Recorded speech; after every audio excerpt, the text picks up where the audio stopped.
Namaste, beloved Principal Ma'am, Vice Principal Ma'am, respected teachers and all the wonderful audience gathered here today. I, Shreya, and I, Punya, your hosts for today, we wish you a very happy National Mathematics Day in advance. With the divine blessings of His Holiness, Jagadguru, Padma Bhushana, Shri Dr. Balagangadharanath Mahaswami Ji, founder of Shri Adi Chunchanagiri Shikshana Trust, Shri Dr. Nirmalanandanath Mahaswami Ji, President of Shri Adi Chunchanagiri Mahasamsthana Math, and Reverend Shri Dr. Prakashnath Swami Ji, Managing Director of BGS and SJB Group of Institutions and Hospitals. I would request Principal Ma'am, Vice Principal Ma'am and all the respected teachers to light the lamp of knowledge and to garland the portrait of Mahaswamiji and Srinivasa Ramanujan.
Thank you, respected teachers. Math is not just a subject, it is an emotion. It is not just confined to our books and classrooms. For some it is sweet, for some it is sour, for some it is a weakness and for some it is a power.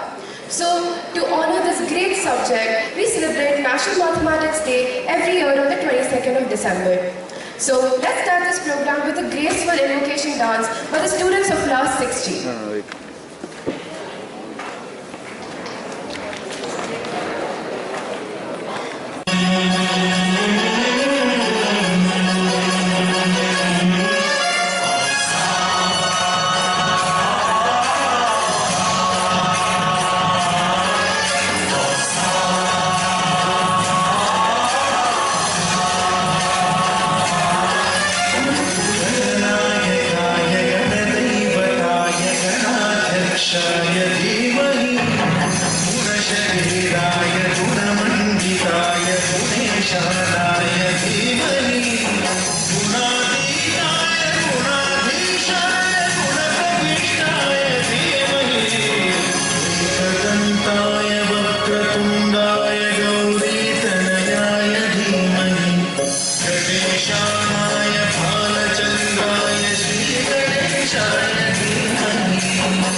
that's right. A formal welcome to everyone present here. And to address the gathering here today, I would like to call upon Shreya A from class 8G.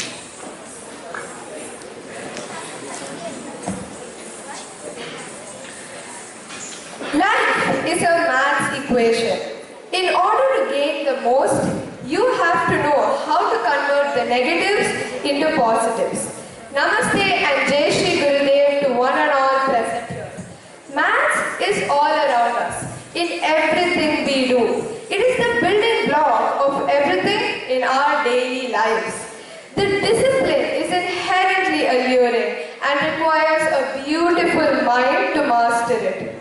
Albert Einstein said, "We owe a lot to the Indians who taught us how to count, without which no worthwhile scientific discovery would have been made." We Indians have also contributed the number 0 to this world. Like the crest of a peacock, like the gem on the head of a snake, so is mathematics at the head of all knowledge. This verse from the Vedanta Jyotisha is testimony to the pedestal on which we keep mathematics.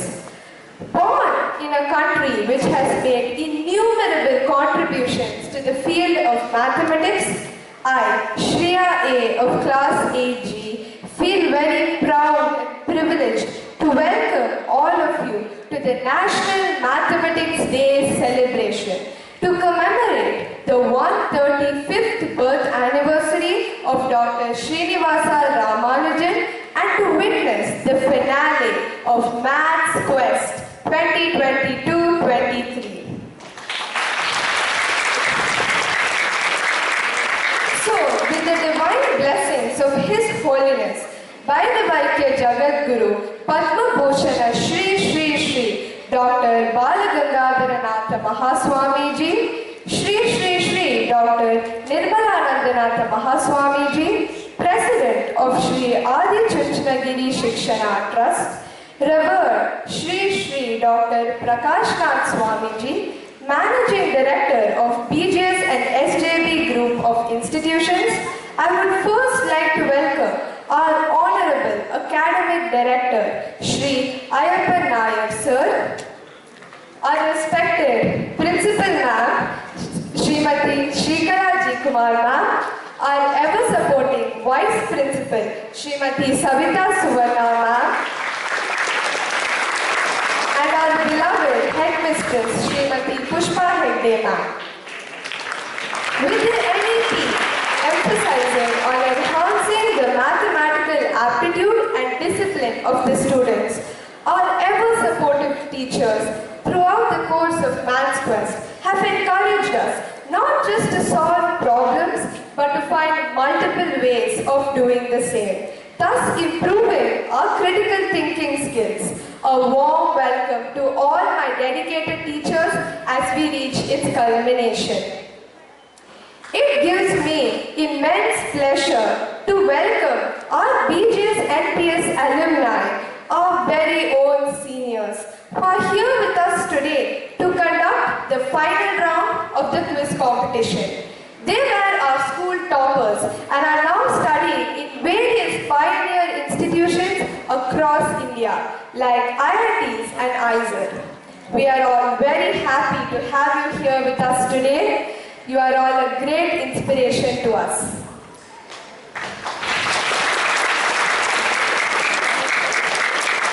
I would also like to welcome all the participants of this finale who have reached the stage after rigorous rounds of screening and are eagerly awaiting to showcase their mathematical abilities to you. Also, I wholeheartedly invite all the students who are going to present mesmerizing programs for you on this stage. And finally, I welcome you audience, all my friends who are here to encourage and motivate us. Do enjoy the program, and I am sure by this end of the battle of mathematical minds, you would have gathered some valuable information and would have grown a lot more knowledgeable and wiser. Once again, I welcome one and all. Thank you.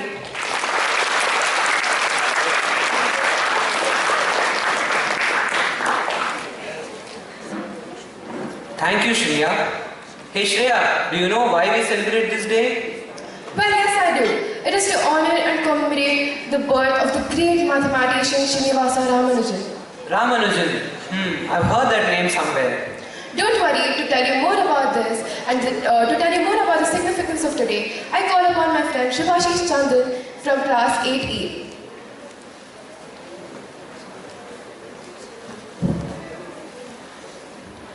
Mathematics gives us hope that every problem has a solution. Good morning, one and all present here. I, Shubhashish Chandan, a student of class 8E, feel honored to get an opportunity to give a talk on significance of National Mathematics Day.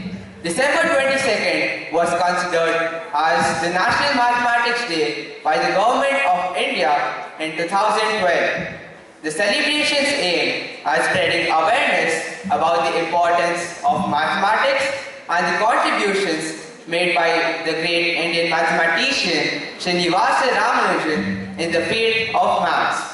The legendary Indian mathematician and natural genius Srinivasa Ramanujan was born on 22nd December 1887 in Erode, Tamil Nadu. During his leisure time, he used to solve mathematical questions and work on various types of theorems. Getting in touch with some renowned professors from international universities, Ramanujan eventually made his way into the Trinity College.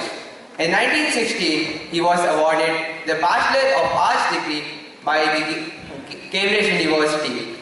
He was also elected as the Fellow of the Royal Society of London in 1918. In 1918, G.H. Hardy came in a taxi having the number 1729 and described it as a very dull number. Ramanujan pointed out that it is a very interesting number as it is the smallest number which can be expressed as the sum of two cubes in two different ways, that is, the sum of 1 cube and 12 cube, as well as the sum of 9 cube and 10 cube.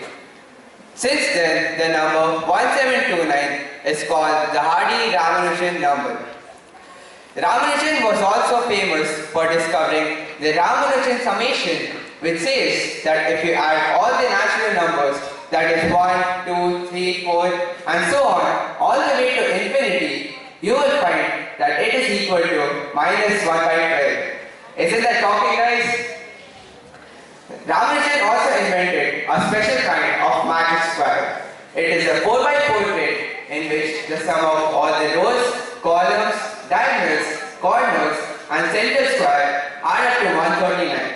Also, if you look carefully in the magic square, you will find that the first row is the birth date of Ramanujan, that is 12th December 1887. Ramanujan was considered as a genius mathematician as he solved some of the unsolvable equations. Ramanujan is fondly known as the man who knew infinity. The government of India also released postage stamps on the legendary Indian mathematician Srinivasa Ramanujan. There are 4 postage stamps all from India that feature Ramanujan.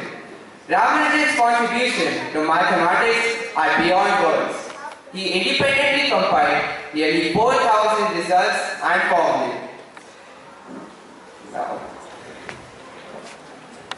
He also made extraordinary contributions in mathematical analysis, number theory, infinite series, and many more, which still inspires mathematicians even today. The National Science Academy of India performs workshops every year on National Mathematics Day. People celebrate this day to understand how maths is important for developing humanity from the grassroots level. I would like to end my speech by saying a quote said by Ramanujan. An equation for me has no meaning unless it expresses a thought of God. Once again, I wish everyone a very happy National Mathematics Day. Thank you.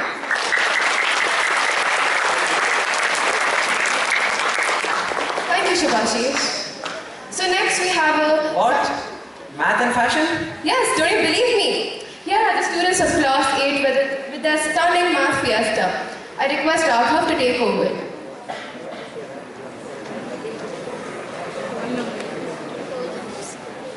Namaste everyone. Jai Shri Gurudev. Mathematics is used all over the world. Mathematics tickles your mind, but I believe that it's very fun. No, so we are here, the students of class 8 are going to take you in the world of maths. Enjoy, guys.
To infinity and beyond, and beyond.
to infinity and beyond, and beyond.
You think this was fast? Well, you haven't seen the students from 4th grade. So be prepared, because coming up next we have a math relay, and I would also like to call my friend Yashas to take over the mic for the relay.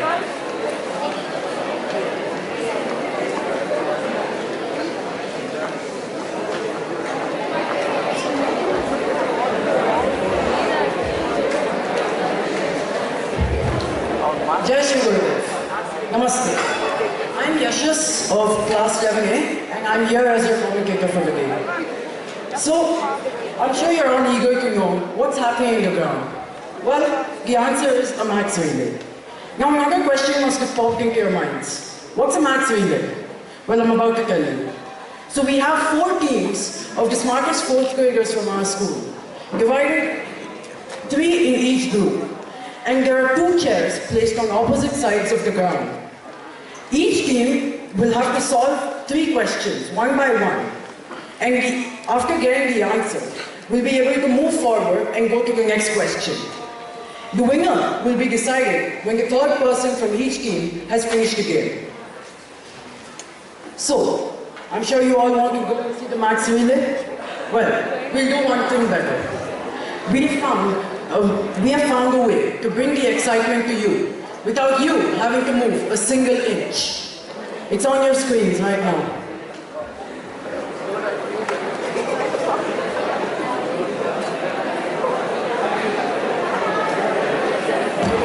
So as you can see, the contestants are ready and are attempting the first question in a while.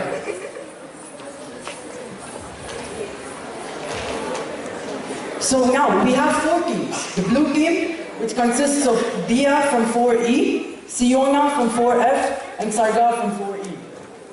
The purple team, with Anika from 4A, Atik Shah from 4C, and Pushkar Girish from 4G. The orange team, with Aditi Shankar from 4C, Akash Acharya from 4A, and Arav Nair from 4E. And the last maroon team, with Nivriti from 4B, Sagar from 4C, and Swayam from 4H. The program is now being live streamed from the ground, where the participants are ready and are now soon going to solve the first question.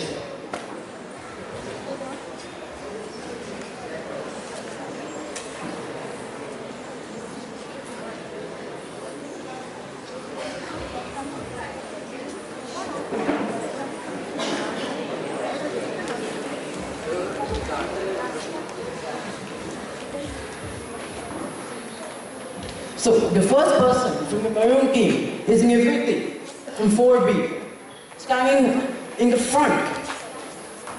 And the first person from the orange team is Aditi Shankar. The first person from the purple team is Anika. And the first person from the blue team is Dia Rajan.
All teams trying hard to win after they've come so far through immense and multiple rounds of screening to become the smartest of the 4th graders who are right now in the ground trying to solve questions and lead their team to victory.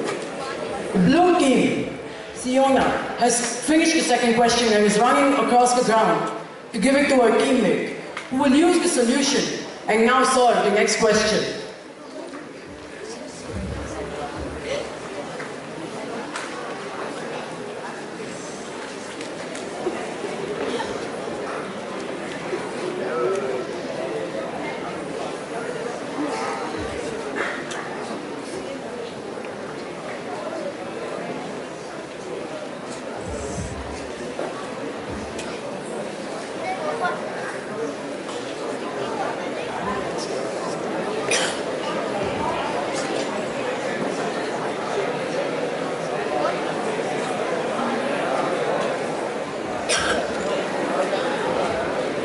The orange team, as you can see on your left screen, is trying very hard to finish the last question and get his team to victory. He's using the solution from the previous question to solve and is now running across the field to pass it on to his teammate. The next team, also running forward, to pass the solution to his teammate and maybe win the prize for their team.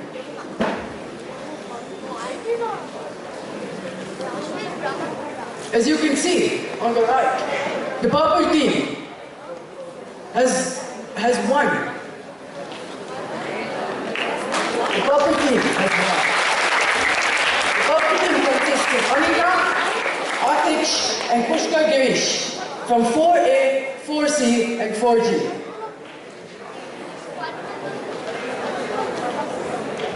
Let's have a round of applause for them.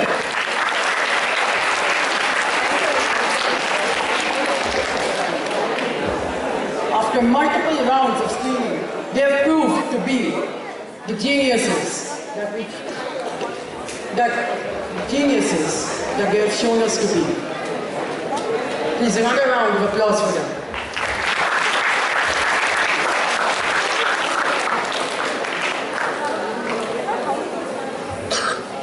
The second team to win is the blue team, with Dia Raju from 4E, Siona Swing from 4F, and Sarka Surya from 4E. The maroon team and the orange team still trying hard to fight for that third place.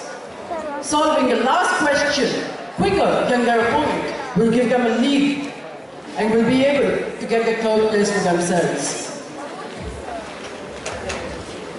Each team on their last question, and Arav Nair from the orange team and Swayam from the maroon team.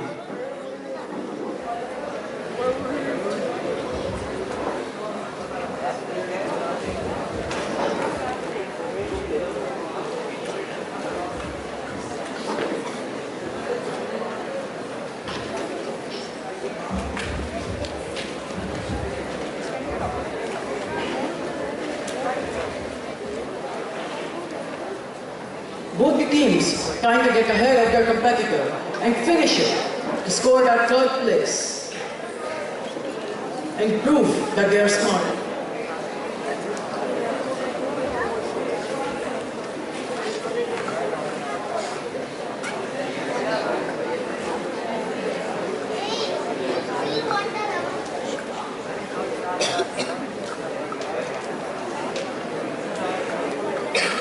The maroon team giving his answer, Swayam S, but the answer appears to be wrong. The orange team now giving his answer, Arav Nair, to maybe score that third position for his team.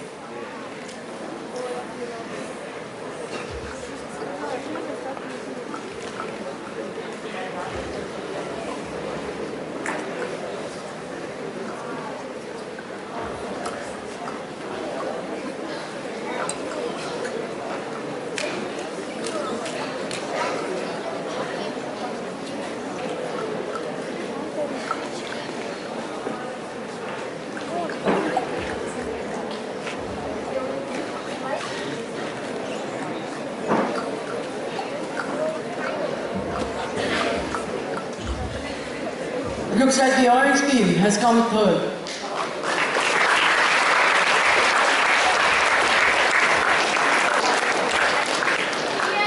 Could be.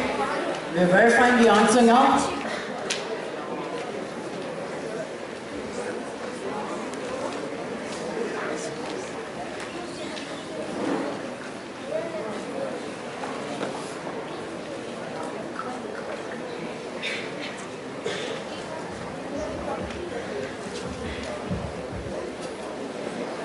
The orange team checking whether his answer is correct, while the teacher sitting next to him verifies it. And now you can see the maroon team giving it in charge his answer and crossing the field to verify whether the answer is correct and score that third position for his team. Both of them fighting hard. It's down to the minute. Now let's just see who's got it first.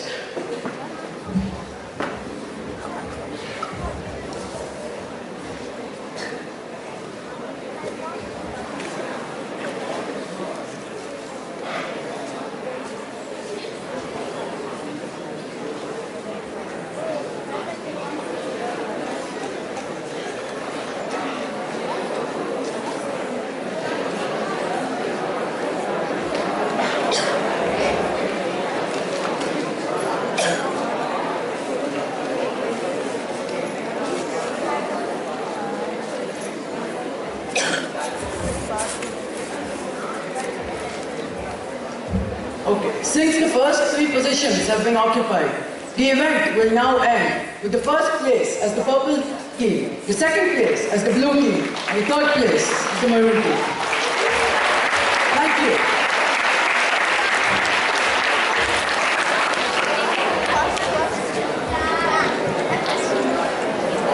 Thank you, Yashas.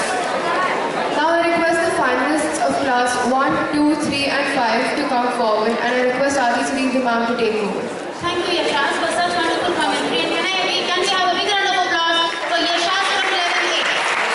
This was the first time we tried and I think it worked very well. Thank you, Maheshwari ma'am, for such a great idea. And class 4 children will be joining us very soon. Now, let us start the events for class 1, 2, 3 and 5. We have some special activities for them as the final round for the math quiz. We have conducted already 3 rounds before the pen paper test, and now they are into the final rounds and they will be participating. Now I will be calling out class 1 kids and the in-charge teachers, please come forward, and I request principal ma'am please to hand over the drawing and coloring sheets to in-charge teachers so that the children will start working on their activities. Class 1 students, please come forward. Class 1, please stand up. Please come. Children come. Say namaste, ma'am.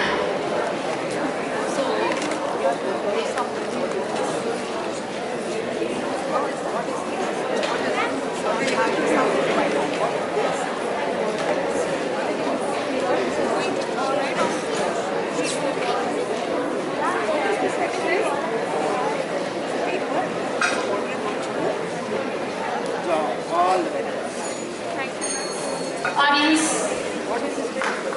the next very important event is going to start.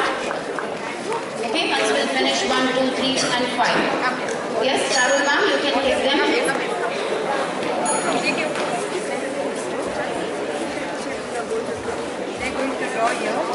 Ma'am, they will be going and sitting in that place. Ma'am, they will be going. That's it.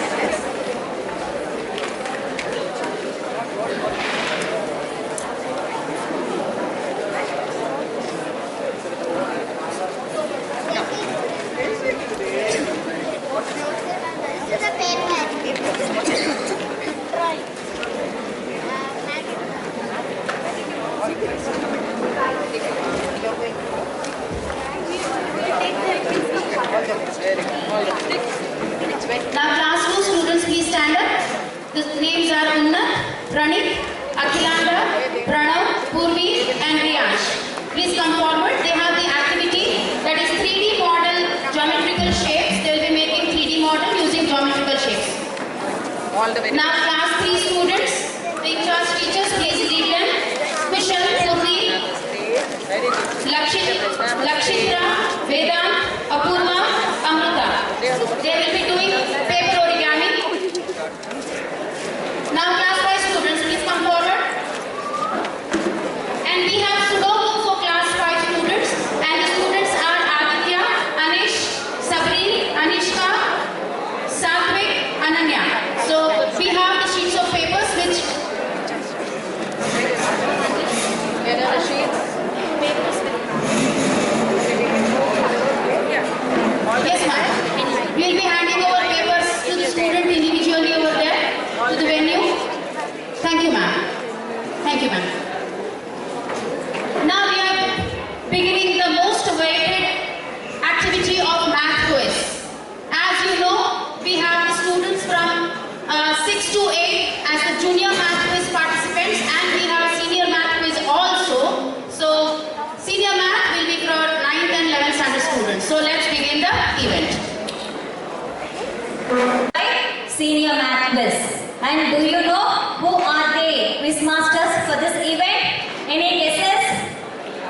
Yeah, in the welcome address, your friend had told you, right? Yes, today here we have our own very brilliant but very humble children from our school, but currently they are pursuing their higher studies from premier institutions of India. So here, first I would like to call Anirudh us, and he is Anirudh us. Please take blessings from man and come on to the stage.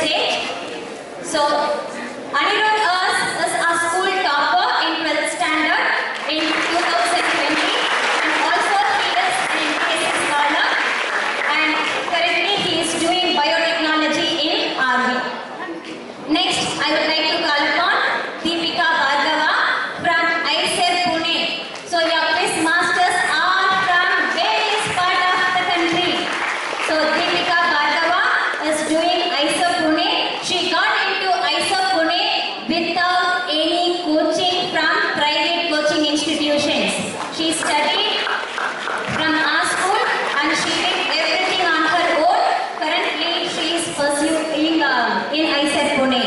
Next, I would like to call upon Srivartan Balaji and IITN from IIT Roorkee. So here, again, I would like to mention that Srivartan also has not joined any of the coaching classes. Whatever he has achieved till date, he has done on his own. So now, I would like to I would like to call upon the finalists of junior quiz. So here team 1, Nihal Patil from class 6F, Ayush Sinha from class 7H, Supreet Sridhara from 8D. All the best team 1. Now the members of team 2, Omkar Hegde from 6J, Rishita Pradhan from 7E, Bhargav Bharadwaj from 8D. Best of luck team 2. Now members of team 3, Tanmay Patil from 6G, Saurish Saha from 7D, Suraj Vivinahalli from 8B.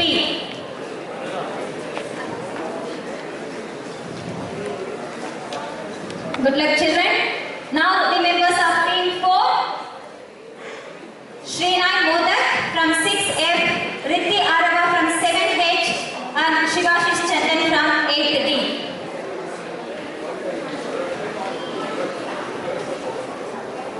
This is team 4.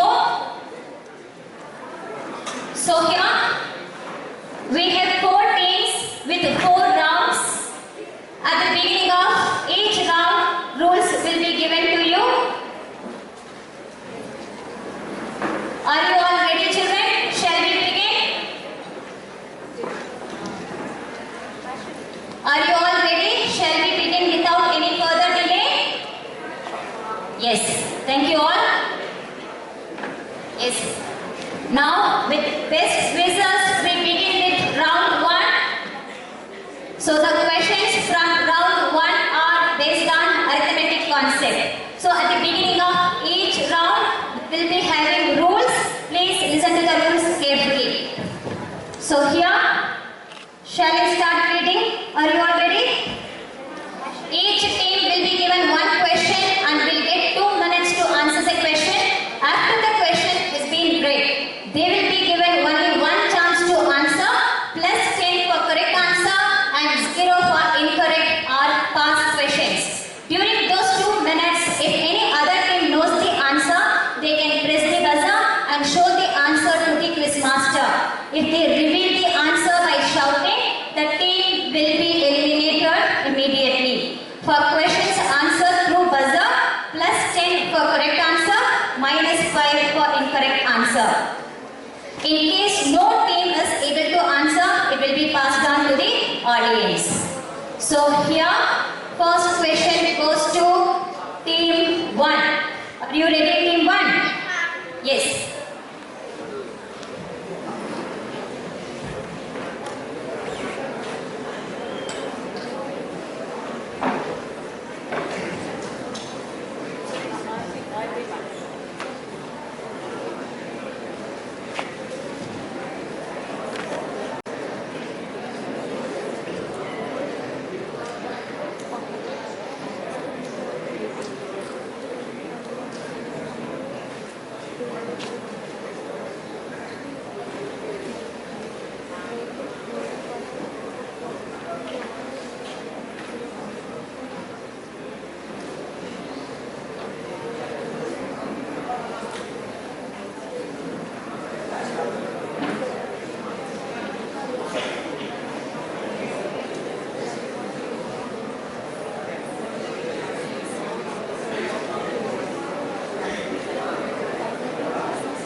Okay, huge round of applause for Team 4. So they got the question right.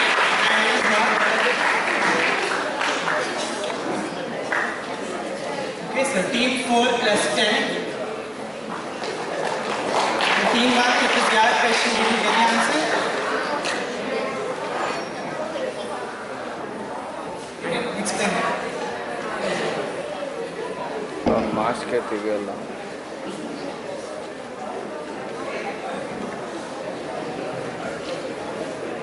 Okay, so Team 1 gave the wrong answer, so they don't lose any marks. So Team 4 plus 10.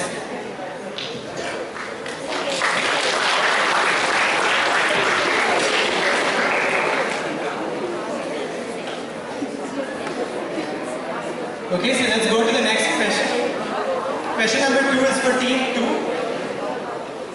So the question is, primary danger. A game is played in which 10 people named A, B, C, D, E, F, G, H, I, J stand in a circle and take turns saying prime numbers out loud. A starts with 1, B says 2 and so on. Every time someone says a prime number, they get eliminated and the next person continues with the next number. The game continues until only one person is left, who is then declared as the winner. Who is the last person standing or who is the winner?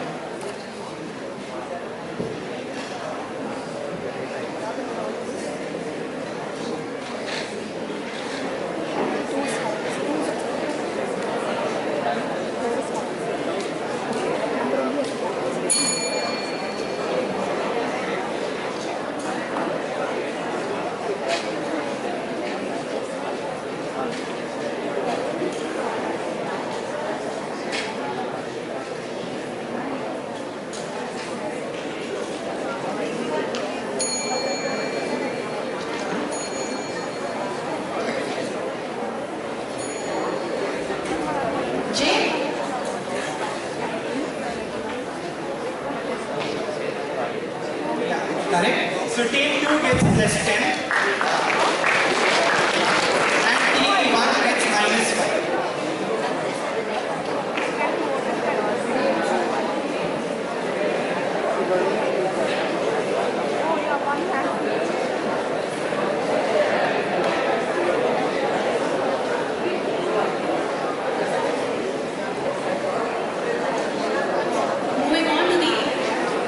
Moving on to the third question. For Team 3, orange veggie. So these are buys 17 oranges for the same amount as 10 apples, which cost 30 apiece. Beth buys 10 more oranges than Lisa and pays 95 pays more than Lisa. Who bought the oranges at a better price and by how much?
get the answers?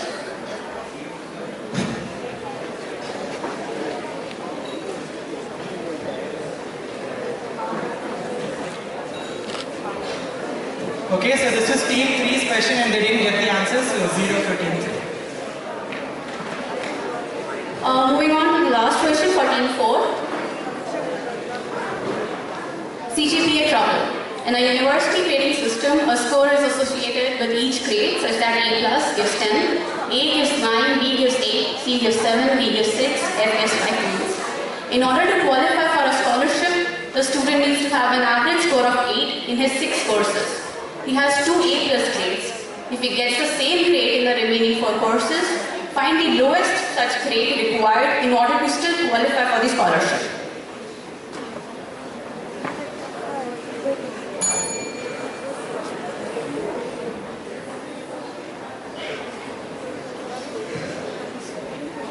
Plus 10 for team 1.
This is team 4's question and they got it right. So plus 10 for team 4.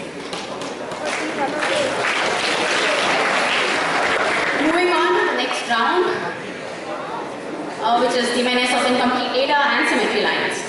So the rules are same as the last round. I'll still read it out.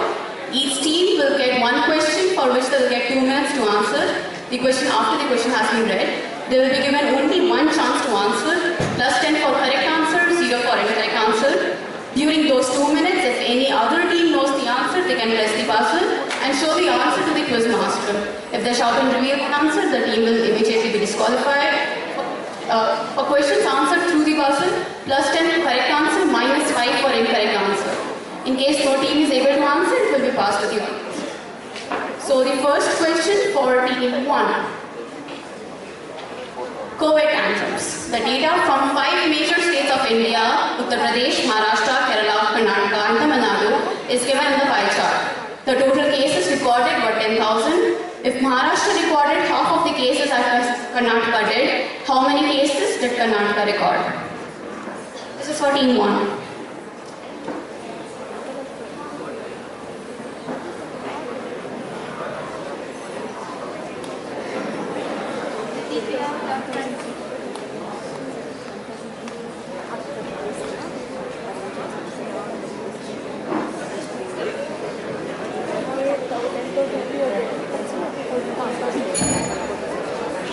Yes.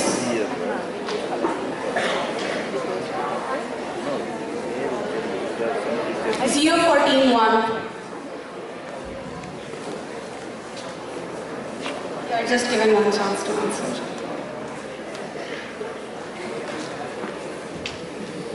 Okay, so since team are already answering and they got it wrong, we can go to the next question. Or we'll just pass it on to the audience. The audience can answer now.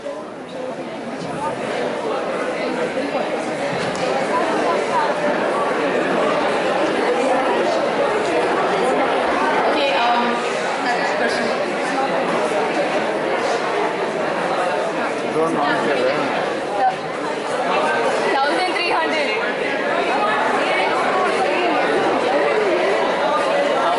Yeah, someone said 1,800. That's the correct answer. Good.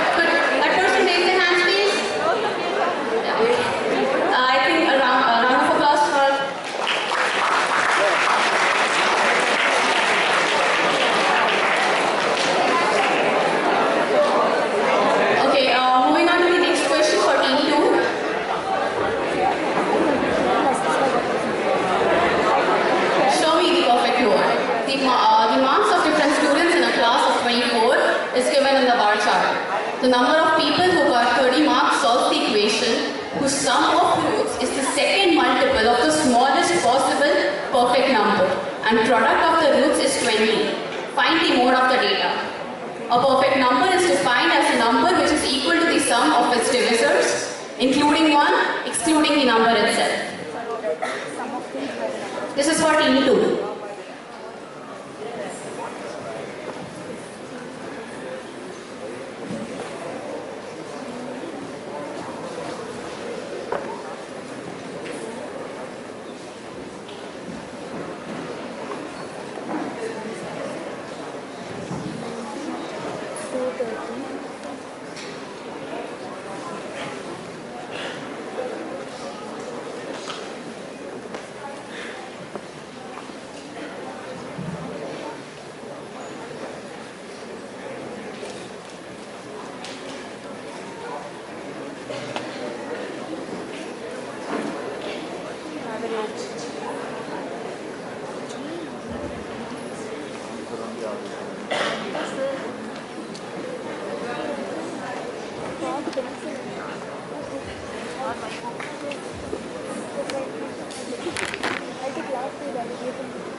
Last 20 seconds remaining for all the teams.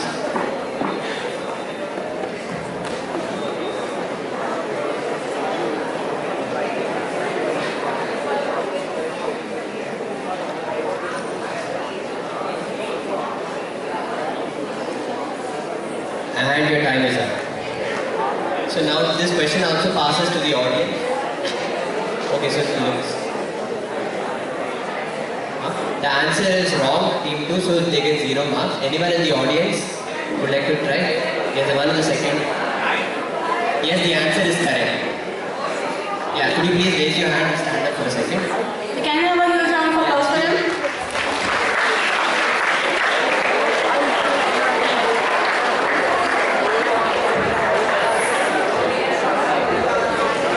Moving on.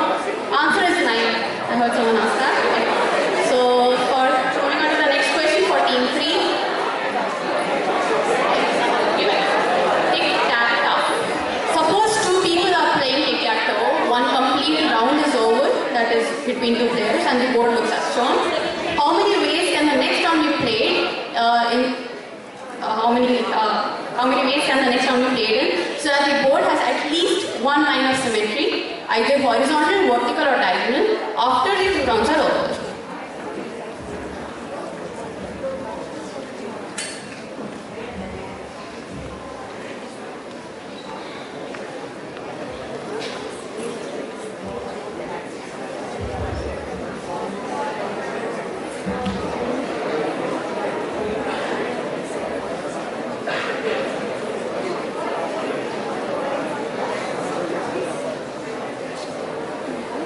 Incorrect answer, so this team gets minus 0 for team 3.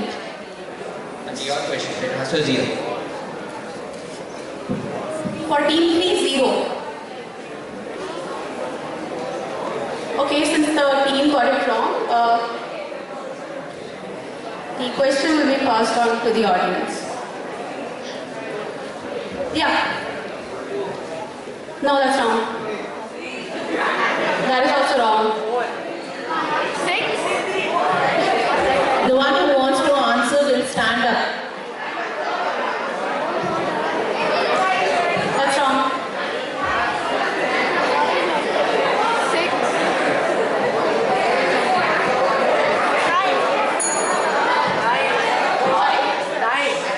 No, 9 is also wrong.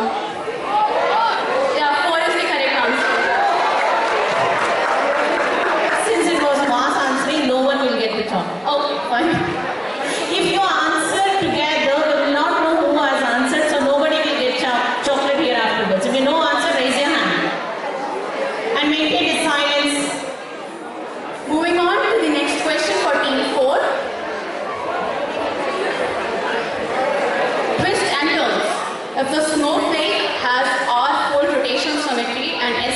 reflection symmetry. What is R plus S?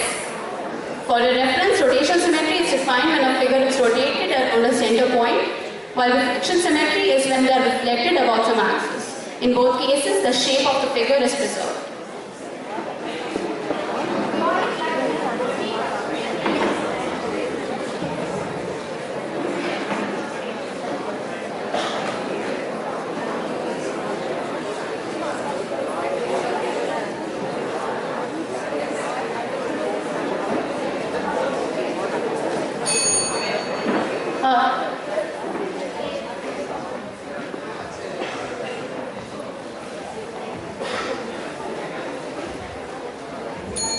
Team 3 will get plus 10.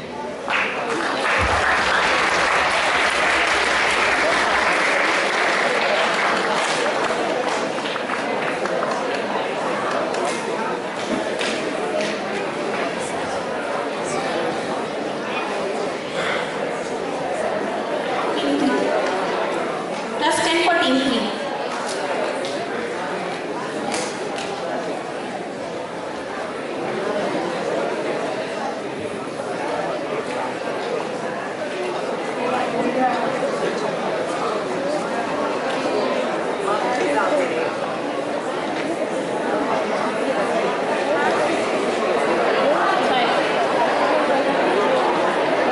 Okay, so that's it for the symmetry now. Moving on to the geometry. Okay, so now I'll take it over from here. So how are you all finding the quiz? Is it interesting? Nice? Okay, shall we make it more interesting? Okay, so coming to round 3, that's geometry. This is going to be different from the first 2 rounds because, any guesses? Yeah, so this is going to be a buzzer round. So here are the rules before we start. Totally there are 4 questions. The 4 questions will be open to all 4 teams. Whichever team buzzes the buzzer first gets to answer the question. But since this is a buzzer round, plus 10 for every right answer, minus 5 for every wrong answer, or even if you are not able to answer after you have buzzed the buzzer. So be careful when you are attempting a question. And in case a team is not able to answer it right or does not answer after buzzing, there will be no pass to the next question. It will directly go to the audience. So are all rules clear? So shall we move ahead? Okay, so coming to the first question. The first figure, which is made of 186x. The second one is a plant named Oxalis X, named so by the characteristic shape of its leaves. With 4 of these x's together, abiding by the fundamental social rules of no discrimination, they form a solid y in space. Identify x, y, and the number of edges and vertices in y. So there are 2 figures out here. Just observe them and I guess you should be able to get the answer quickly.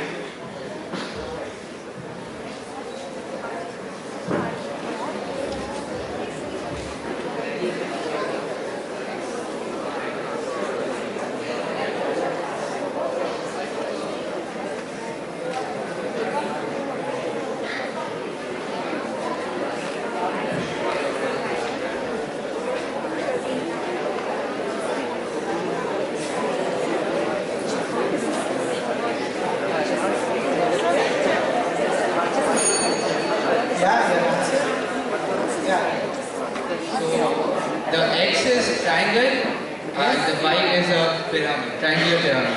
Okay, last part. The number of edges is 4. Are you sure? Edges? Okay, it's going to be 6 and the number of vertices is 4. Okay, correct. So team 3 gets plus 10.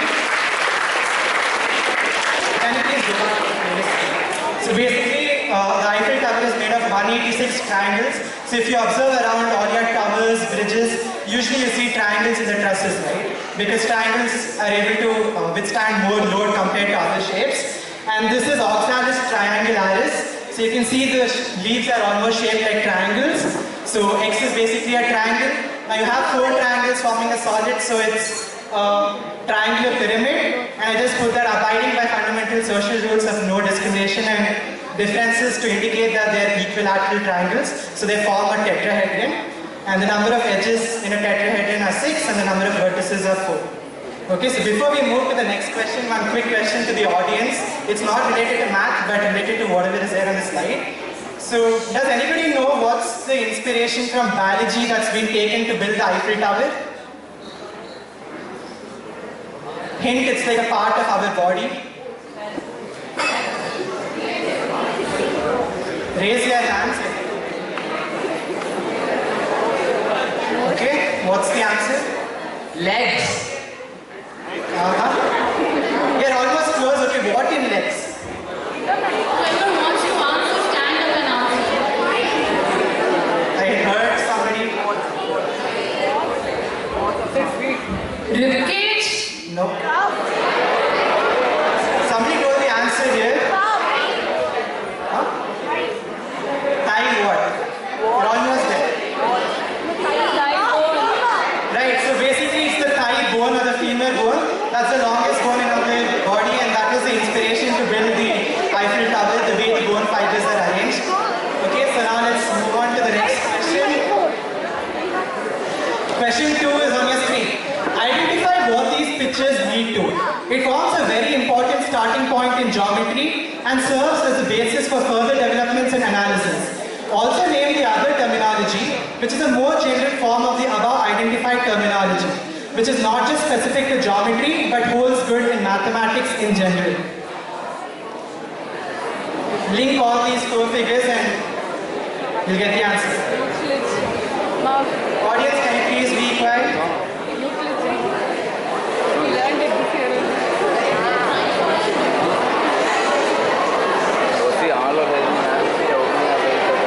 Audience, quiet, please. Children, first participants will try and then only it will pass to audience. Put your hands down. And maintain silence. Mani, are you going for it? Kimchi? Yeah, what's the answer? So the answer for the first one is postulate. Okay. And not sure about the second. Do you want to try? Okay, the first part is correct, postulate, but what's the other terminology which is more specific, I mean not specific to geometry but holds good in math? Is it laws? No. Okay, last try for you guys.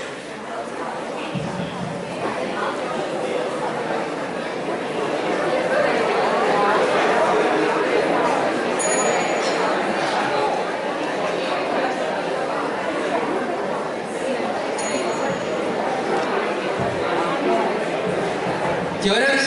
No. Okay, so we'll give +5 to team 3 instead of 10 because they got it partially correct. And the answer, okay, the first part you can see there's a post, U, and he's running late, so it's postulate. So they're basic assumptions in geometry based on which everything is built, and they got that right. And the next one, which is a more general term, audience. Euclid geometry! Yes, so it's axiom, and this is elements of geometry by Euclid, and the book has described postulates and axioms. Okay, so let's move on to the next question. A keyboard is shown in the figure. Assume that the space between each key is negligible. The first row has 13 identical keys of length 10 and one large key of length 25. You can see there are 10 almost identical keys, so let's assume, 30 keys, let's assume them to be of length 10, and that last key over there is length 25. The second row has 12 identical keys of length 10 and 2 similar keys, each of length, which is an average of the length of the 2 types of keys in the first row. The third row has 11 identical keys of length 10, 1 key of length 15 and another of length 30. The fourth row has 10 keys of length 10, 1 key of length 20 and another of length 35. And the last row has 7 keys of length 10 and 1 spacebar key. Based on your observations from the above 4 rows, or based on the observation of your figure, find the length of the spacebar key. If the spacebar key now is considered to be a cuboid of height 2 units and breadth 2 units, find out its volume.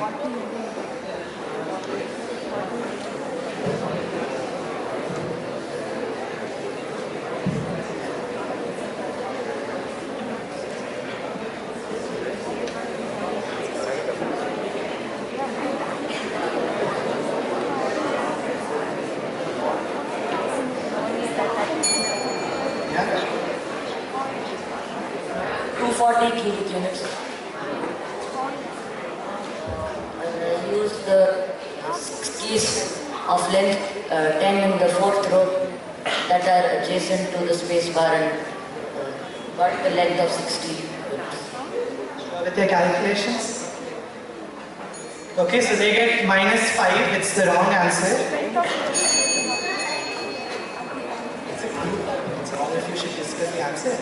Okay, this is one more thing I'm seeing from that time, that you're all doing it individually. You guys are in a team, so split your work, discuss, and then answer. It will be faster, plus you not go wrong. Okay, so this was wrong, so directly goes to the audience. Anybody? Okay, 85, and what's the volume? Okay, what's the formula at least?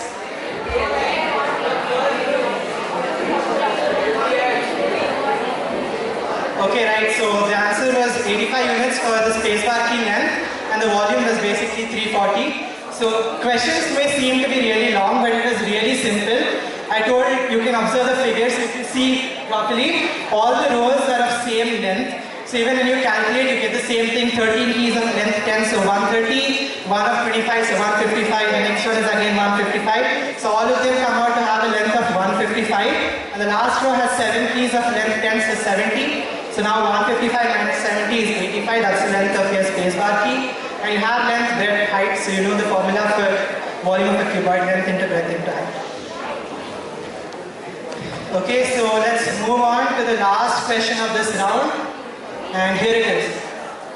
An AI and ML-based image recognition algorithm identifies patterns and features of an image. If it takes 20 points for pattern generation and recognition, find the number of different combinations of shapes, only triangles, squares and pentagons, that can be generated, assuming that no point is left behind and no point is common to two shapes. So over here you can see there are a few points on this. You get it? So let's assume that there are totally 20 points and no point is to be left. Over here if you observe, you can see some points are common between two different shapes. But to make the question simple, let's assume that that's not possible. You cannot have a point common to two shapes. So you have 20 discrete points. You have to make discrete figures, only triangles, squares and pentagons. So how many different combinations can you make?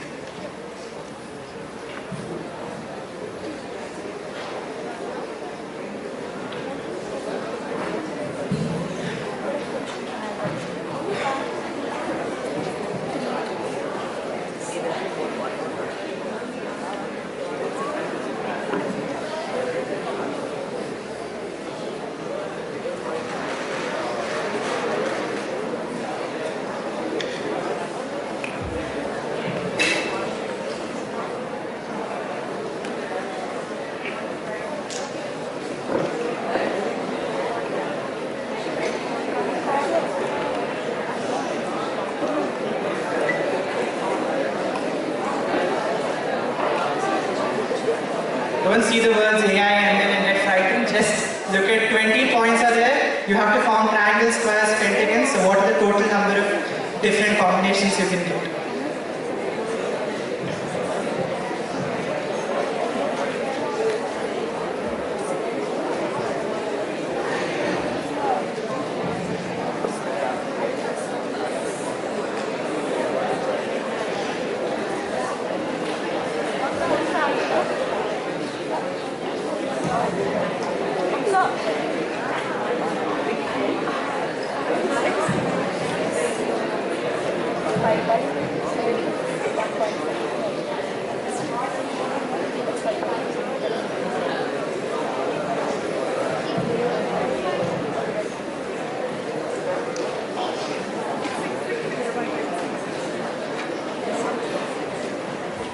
Okay audience, be ready, soon I'll come to you.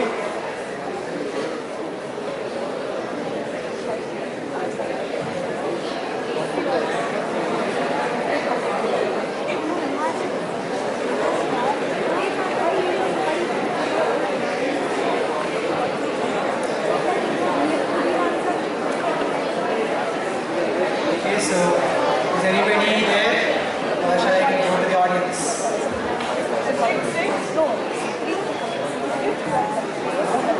Okay, so now let's go to the audience. Anybody? Yeah. What are the combinations? 24. Don't guess natural numbers. Anyway, I'll say 1, 2, 3, 4. Anybody with the proper logic? We have 5 triangles, 1 pentagon, 4 triangles, 2 squares, 2 triangles, 1 square, 2 pentagon, 1 triangle, 3 squares, 1 pentagon, 5 squares, 4 pentagon. Perfect. So, chocolate. What's your name? And your class and section, please.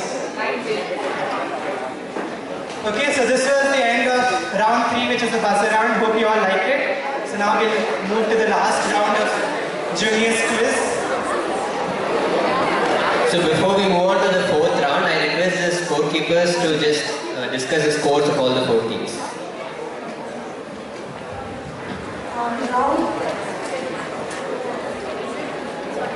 Round 1, 20 marks. Sorry, round 1, 10 marks. That is team 1, 10 marks. Team 2, 10 marks. Team 3, 25 marks. Team 4, 20 marks. So team 1 and team 2 are at 10, team 3 is at 25 and team 4 is at 20 points. Give it up for all the teams.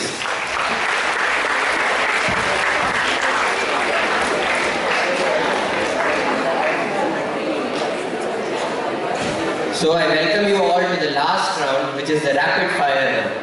So the rules of the rapid fire round are really simple. Next slide please. Each team is allotted 20 questions and a 1 minute time frame. So I will be reading the question one by one and immediately you have to answer the question. The more faster you answer, the more questions you will be able to get. So for every correct answer, each team gets +1. So if you answer 10 questions, you will get +10. There is no negative points for any wrong answer. However, you can attempt a question only once. If you give a wrong answer, we'll move on to the next question. In case you do not know the answer to any question, you must tell pass so that we can move on to the next question. But at the same time, you cannot pass more than twice. You cannot pass more than 2 questions at a time. And the 1 minute time frame is inclusive of me reading the questions out and you answering them. So we'll be starting with team 1. Are you ready? If anyone has any questions, you can ask now itself. Okay, so team 1, are you ready? Okay. Once the timer gets set, we'll start. Okay, your time starts now. Question 1. Is 12 by 5 minus 6 by 4 a whole number or a fraction? Is 12 by 5 minus 6 by 4 whole number or a fraction? Fast, fast. Your time is running. Yes, correct answer. Second question. 255 degrees is what type of angle? Acute, obtuse, right angle? Reflex angle. Correct answer. Integers are closed under subtraction. True or false? Correct. Supplementary angle of 75 degrees is? Correct answer. Formula for the area of a circle is? Correct answer. Audience are requested not to answer. The value of 2a square plus 3b square and a is 1 and b is 2. 2a square plus 3b square when a is 1, b is 2.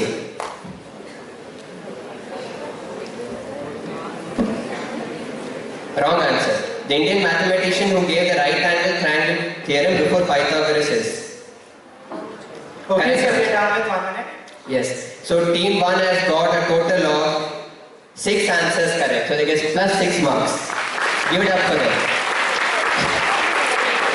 Now we are moving on to team 2. Let us see if team 2 can beat team 1's score. 1 second. Are you ready? Your question starts now. The complementary angle of 78 degrees is? Correct. Complete the Pythagorean triplet. 6-10. Correct. The solution of the equation 6x plus 24 equals to 18 is? Wrong. 6x plus 24 equal to 18. 18. Okay. The area of a triangle. Formula. Correct. Name the mathematician famously associated with the number 1729. Correct. The square root of 1024 is? Correct. The sum of all interior angles of a pentagon is? Correct. How many lines of symmetry does an equilateral triangle have? Correct. A perfect square can never have the following digit in its ones place: 1, 8, 0 or 6. Which digit can't have? In its ones place, perfect square. 1, 8, correct. Okay, Square. Okay, give it up for team 2. They have got 8 questions again, right? So, audience, yeah, just a request, not shout out the answers because you'll be helping out the teams indirectly. So, moving on to team 3. Are you ready? Yes, sir. Yeah. Your time starts now. Which number is smaller? Minus 3 by 5 is 3 by 7. Minus 3 by 7. Wrong. The cube of 9 is? 729. Correct. 6x plus 9 is a monomial, binomial or trinomial? Binomial. Correct. The supplement of 39 degrees is which type of angle? Obtuse. Correct. A quadrilateral whose adjacent sides are equal is a? Kite. Correct. Can a right angle triangle exist with sides 2, 3, 6? False.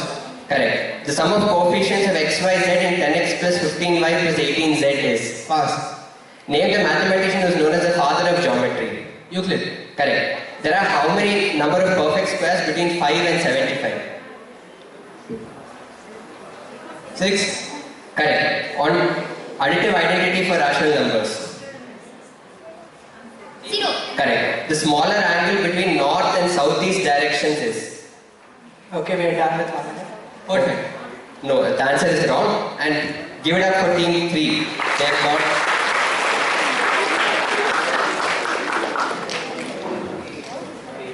10 questions right.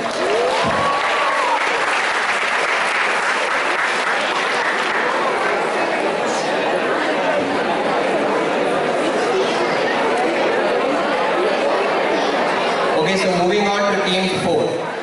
Are you ready? Okay, the time starts now. Reciprocal of the number 1 by 28. Correct. 360 minus x is which type of angle when x is 190 degrees? Correct. The formula for the area of a trapezium? Correct. The Indian mathematician known as a human computer? Correct. The smaller angle between west and northwest directions is? Okay. 1 meter is how many centimeter? Correct. Complete the Pythagorean triple. Dash 12, 13. Dash. Wrong. The mean of the data 2, 3, 5, 6, 4, 4.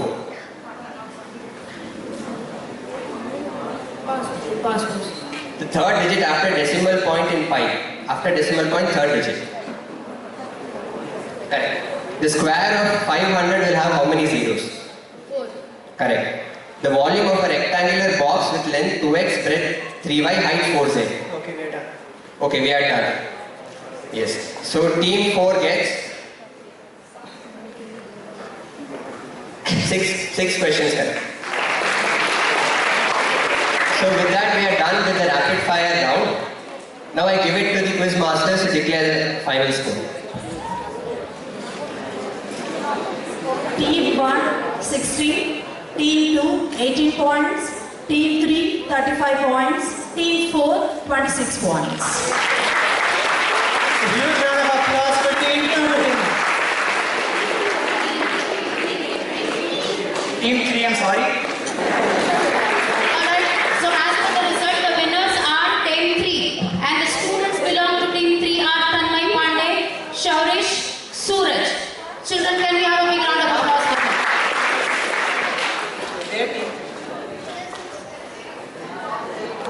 Class 9G.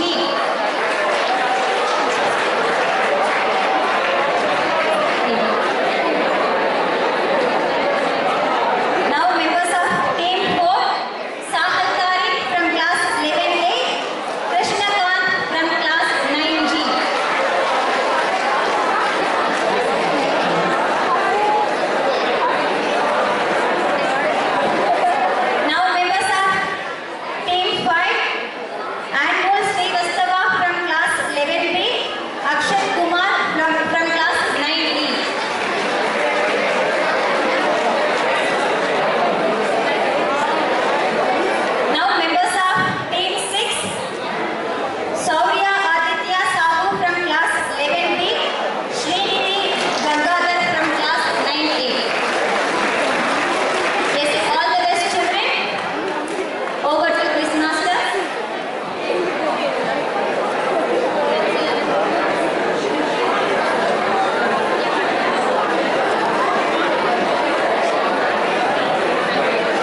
been read. They will be given only one chance to answer, plus 10 for correct answer, 0 for incorrect answer. During those 2 minutes, if any other team knows the answer, they can press the buzzer and show the answer to the quiz master. If they shout and reveal the answer, the team will be immediately disqualified. For questions answered through the buzzer, plus 10 for correct answer, minus 5 for incorrect answer, and only the first team which presses the buzzer will be allowed to answer. In case no team is able to answer, it will be passed to the audience. Are there any doubts regarding the rules? Okay, so let's move on to the first question to team 1. Back to square one. Suppose you are free from your exams and are enjoying a walk in the park. You are walking on a really long path with stones numbered from minus infinity to plus infinity. You toss a coin every time you step on a stone. You move one step ahead if the coin shows head, move back one step if it shows tails. The chances that you will come back to the stone that you started from after 100 steps is 1 by 2 raised to power 100, 2x the whole factorial divided by x factorial into x factorial. Identify x.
The answer to this question is 50. So this is a case of Bernoulli trials. If you need to come back to the stone you started from, the number of heads should be equal to the number of tails. So calculating from that, you can get the answer as x is equal to 50. Moving on to the next question for team 2. I lost my ticket. So there are tens in a carnival numbered 1 to 50. 50 students go there and get a ticket to one of the 10. One of the students loses his ticket, and goes into some random tent. The following students either go to their tent, and if it is occupied, they go to any other random unoccupied tent. What is the probability that the 50th student will end up in the tent number 50?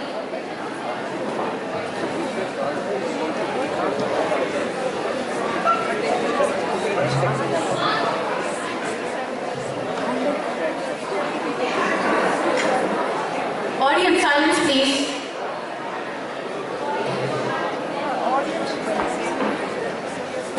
Also, participants, it will be nice if you work in pairs and not individual.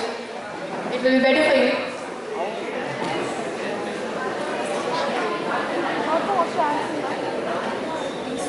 Can you use this?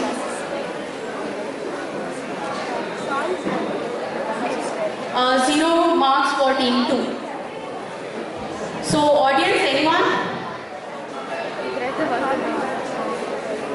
Please raise your hands and stand up before answering.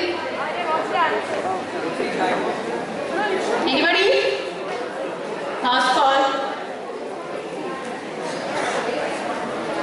Oh yeah, last one.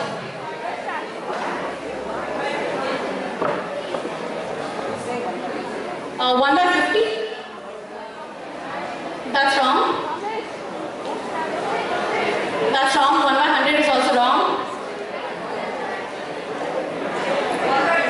Yeah, 1 by 2 is the right answer. Moving on to the third question for team 3. I did not study for this exam. In a class, there are 51% females and 49% males. 20% of males got grade A for an exam while X% females got A. What is the probability of finding that a person who got grade A is a female? as a function of x. So you need to find the probability as a function of x. You can give the answer in the following format: f of x divided by g of x.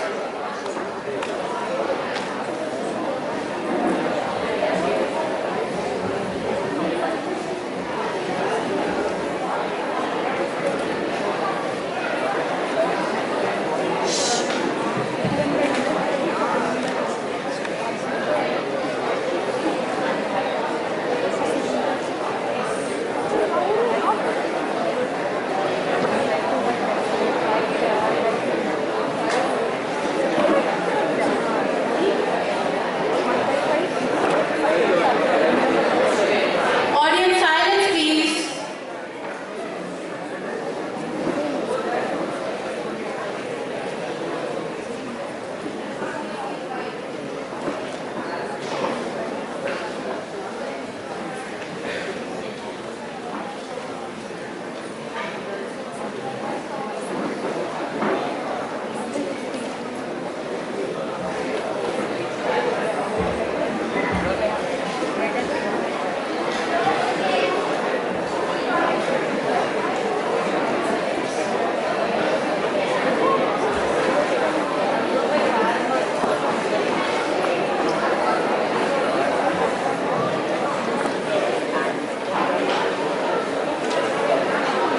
Okay, so since none of the participants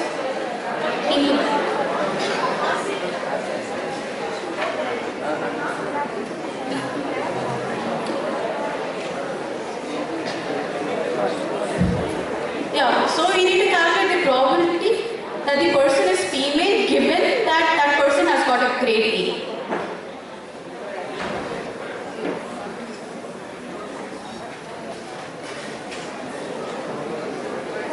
Find out the probability of that person being a grade A.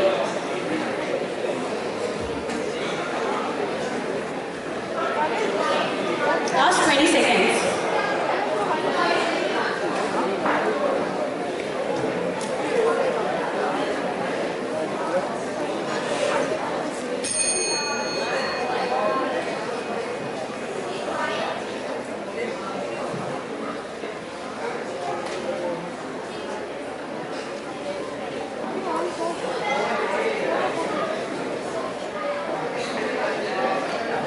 Plus 10 for team 4, 0 for team 3. So the correct answer to this question is 51x divided by 51x plus 980. This is a typical question of something which is known as the Bayes theorem, which you all will learn in class 12. But this is a very intuitive thing to understand. So yeah. Moving on to the next question for team 4. Triangles in a circle.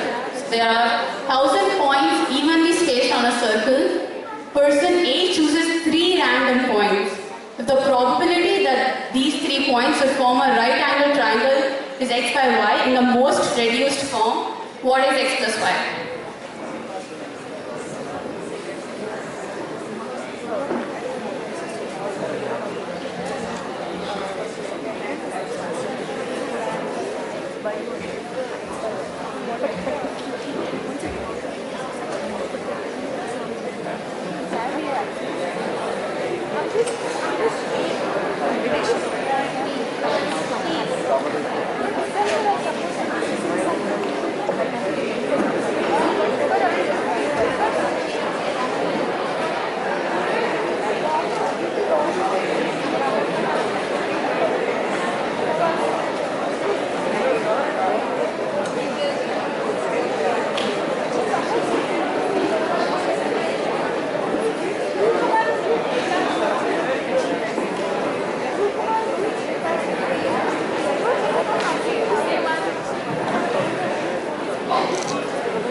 Team 5 gets a -5. It's a wrong answer.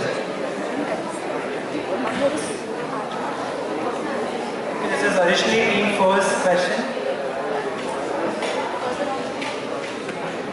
Are you guys close to the answer? Or shall we go to audience?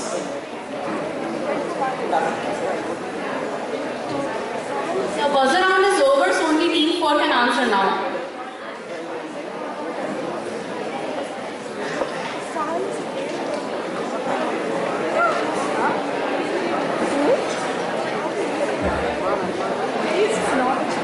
Okay, since now the teams should answer it correctly, this audience gets, this question gets passed to the audience. Yes. That's wrong. That's also wrong. 2 is also wrong. 0 is also wrong. It's a big number, by the way. Yes. That's wrong. Not so big. Is x by y 1 by 500 and x by 500? X by y is 1 by 500. 1 by 500. No, that's wrong. Yes, sir.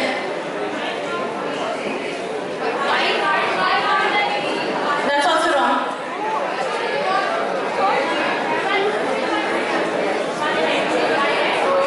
Infinite, no, infinite is not the correct answer. No, wrong. Okay, so the answer was 334.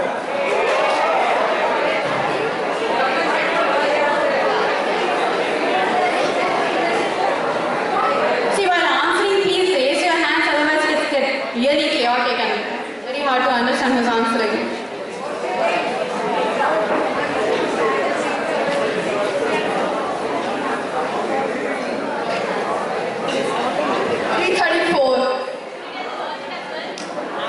I just guessed like 1,000.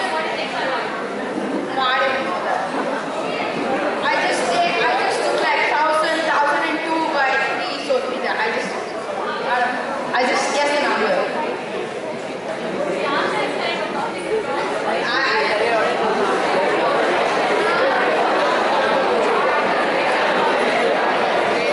Okay, so x by y comes out to be 1 by 333.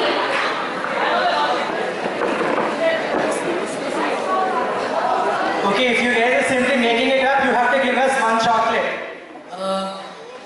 So there's 1,000 points and there's 3 random points. So it's 1,000 by 3, which is 333. Then it will be 1 by 333, which is 1 plus 333, 334. 1,000 by 3.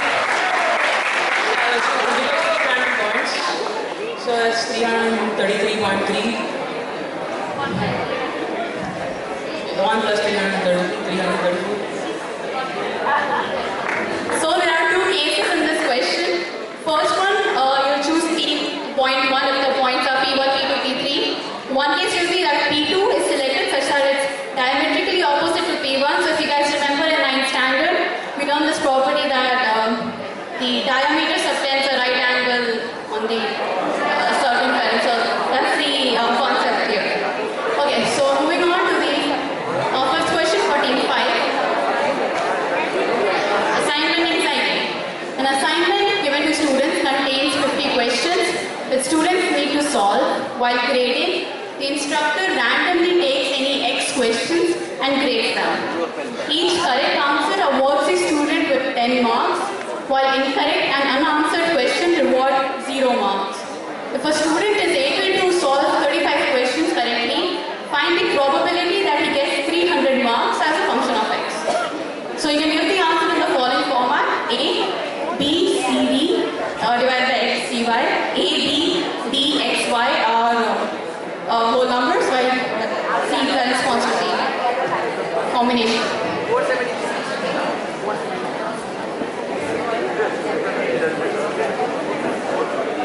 So BCD implies choosing any D objects from B, initial object.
which are the incorrect questions. So 15 incorrect questions. You need to select any 30 minus, sorry, 35 minus questions. X minus 30 questions. So you get the answer. Right, moving on to the last question for team 6. Game of dice. The game starts by playing 5 dice. In the first round, all dice showing numbers greater or equal than 5 are retained and others are discarded. In the second round, all dice showing numbers greater or equal to 4 are retained and others are discarded. In the third round, all dice showing numbers greater or equal to 3 are retained and others discarded. If Z denotes the number of dice retained after 3 rounds, what is probability that Z equals to 0?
teams are answering, the question will be now passed on to the audience.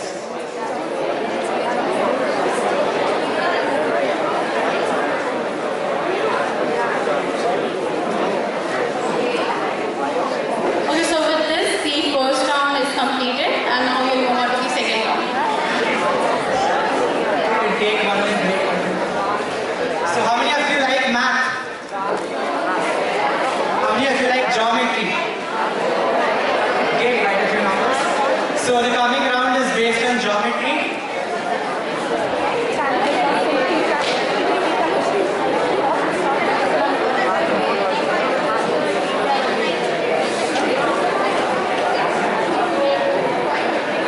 Okay, so are all 6 teams ready? Shall we move ahead? Shall we?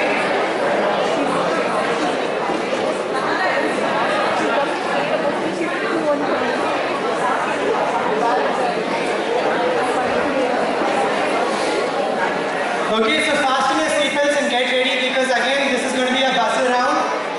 So I'll take you through the rules before starting. Totally there are going to be 5 questions. Again they're open to all 6 teams. Whichever team buzzes the buzzer first gets to answer. Same rules like the junior. +10 for correct, -5 if it's wrong or if you're not able to answer after buzzing. And there's no pass, it'll directly go to the audience. So all cool with the rules?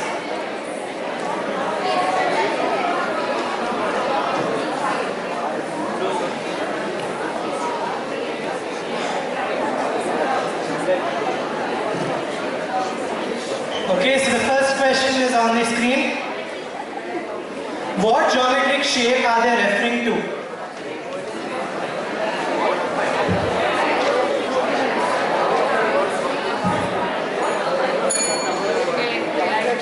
Yeah, Fractal. Okay, why? How? What is fractal? When you take one part of the shape, it is identical to the entire shape itself. Okay, unfortunately that's... Who says so? It's the right answer. Big round of applause for team 1. It's fractals. So basically fractals are complex geometric shapes and they repeat in every small scale. So you can see that fern out there, you have that big leaf, the same pattern again for each individual leaf and leaflet. Same thing there, and even that GIF, if you would have observed, the same thing was just repeating at every small scale. Okay, so second question. YouTube's logo is shown on the right, assuming to be a rectangle with a triangle inside. Now suppose YouTube wants to generate a 3D model of their logo, help them find out the amount of material required. The model would be a solid cuboid with a tetrahedron cut out from the center. Length of the cuboid's body diagonal is 13 units. Its height is the same as the number of edges in a dodecagon. And breadth is same as the number of vertices in a tetrahedron. The tetrahedron has an edge length of 1 unit. If it costs 10 rupees per unit cube of material, find the cost of constructing the model.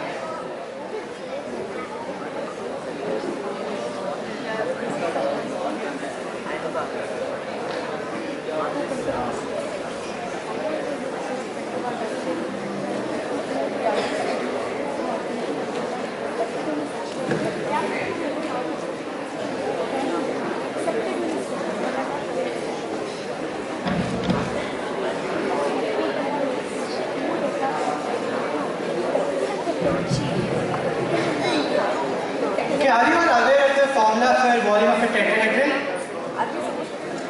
You guys have not learned, right? Anybody? No?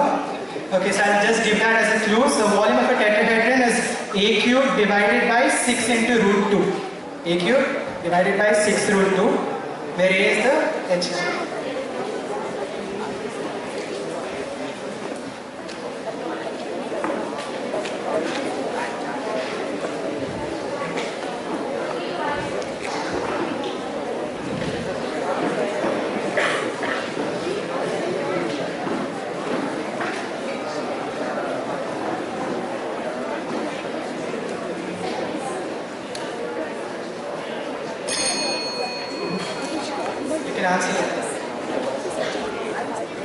Will it be 3600 into minus 1 by 6 root 2?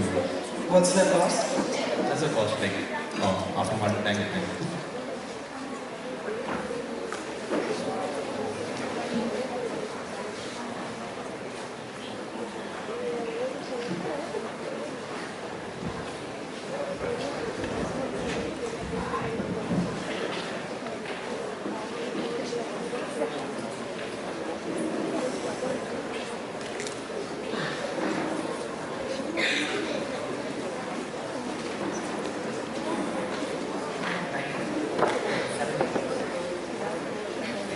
Okay, so this is the wrong answer. Team 4 gets minus 5. Okay, audience?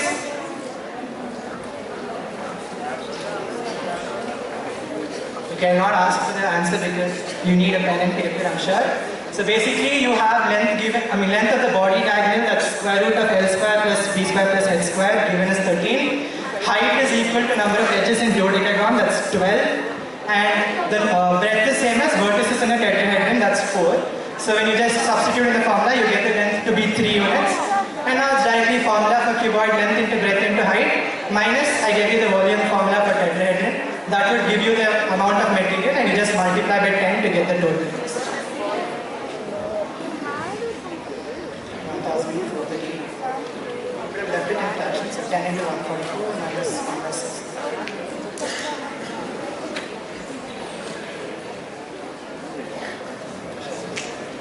Okay, so let's move on to the next question. Question number 3. Name the branch of mathematics and the father of the same based on the above figures. look at the figures. Maybe you don't know who those mathematicians are. You should know, but okay. At least look at the background. What do you see there? What do you see there?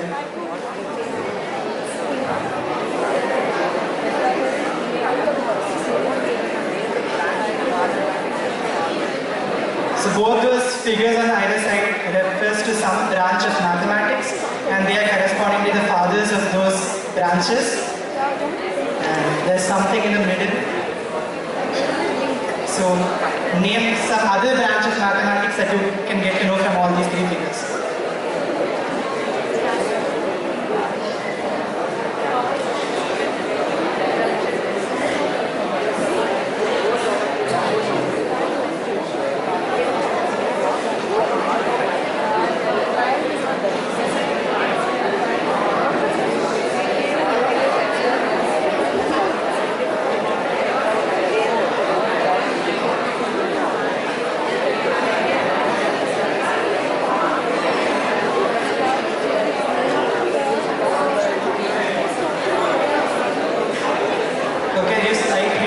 In the first one, you can see there are equations, variables. And the second one, if you were attentive in junior quiz, I put the same thing already, so you should have known this before. And the middle one is a link between them. So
has gone for it. In the mic. Is it coordinate geometry? Coordinate geometry how? Equations and And father and branch. Audience, what do you think? Let coordinate geometry. Do you think it's right? Anybody?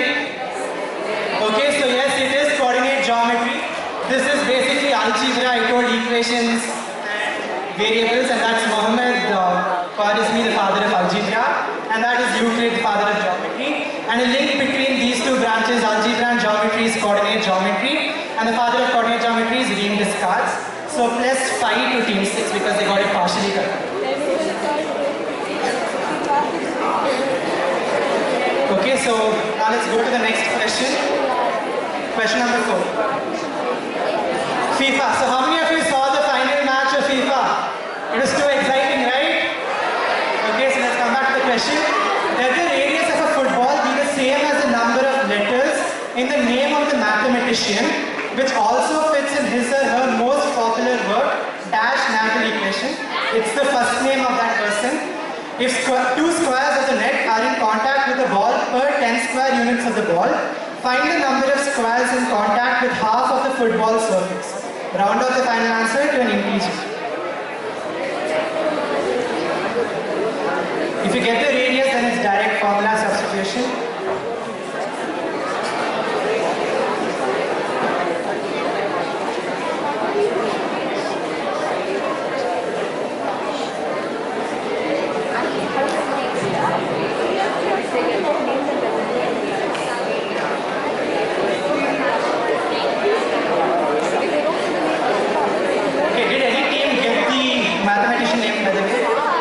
Anybody?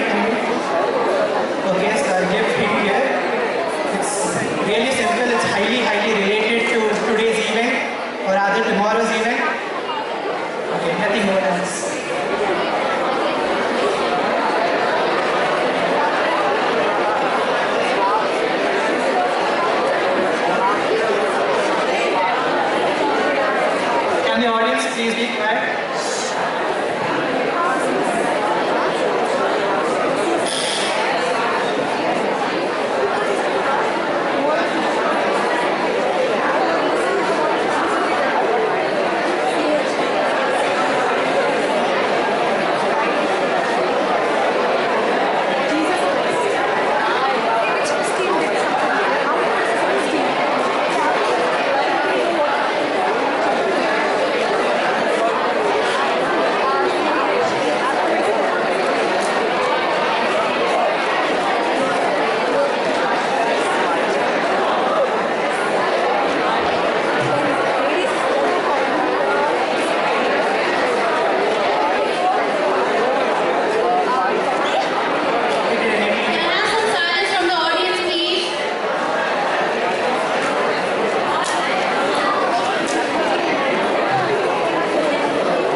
The mathematician was Ramanujan, and I thought it is highly related to today and tomorrow, so National Math Day is for him, right? So that's Ramanujan, number of letters is 9, so radius is 9, and then directly find out the surface area of a sphere, 4 pi r square, and I'm asking you to find it out for half of it, so it's 2 pi r square. So you have 2 squares for 10 square units, so how many squares per? 2 pi r square. It's direct unitary method. Okay, so let's move to the last question of this round. Question 5 here. Hi there, I'm a solid cylinder of radius 10 and height equal to the greatest integer function of Hilbert number, that is 2 to the power root 2. I weigh 10 Newton per cubic unit of the material I'm made of. What's my weight on a weighing machine on Earth inside a lift moving down with a constant velocity of 2 meters per second? And what's it on the moon on the same weighing machine? So again, go step by step. First find out what's the height.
2 can find out the volume of the cylinder and are told that it weighs 10 Newton per 1 unit volume.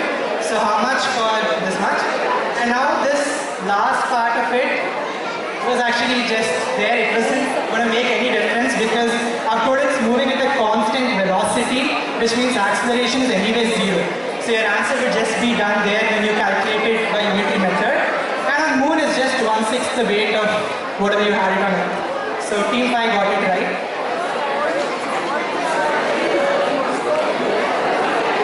Okay, so with this we come to the end of 2005 and 2005 races. Okay, so with this we come to the end of this round, that's round 2. Before we to the next round, again that's the really interesting round coming up. Let's have the scores first. Yes, would you like to know the results, children? Yes, after the round 2, we have team 1, 10 marks, team 2, 10, team 3, 8 to open their account. Still, you have other rounds, no need to worry.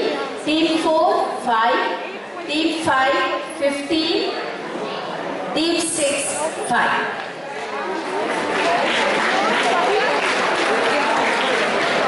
Okay, so before Shrivaran takes it on to the next round is going to be a really crucial round because this can just turn everything upside down. Whoever has not opened their account can turn out to come first. So that's it. So I welcome you all to the third and the final round of the quiz, which is the pyramid round. Let us go through the rules first. So the pyramid round, as you know, has 3 tiers. There will be 3 questions which have +10 correct and -5 if you get it incorrect. Tier 2 which has 2 questions +15 -10, and tier 3 which has only 1 question +20 -15 if you get it incorrect. All questions are on the buzzer, so you must press the buzzer to answer, and again only one team will get a chance. Once the buzzer is pressed, we will not give chance to others. And yes, the teams have a total of 2 minutes to solve the questions. So next. So this is the pyramid for your reference. We'll move ahead.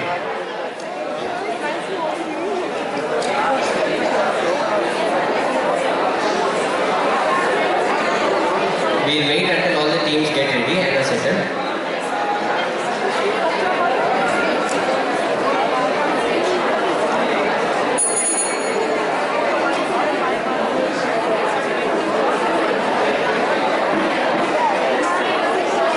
So, a genuine advice from the quiz master.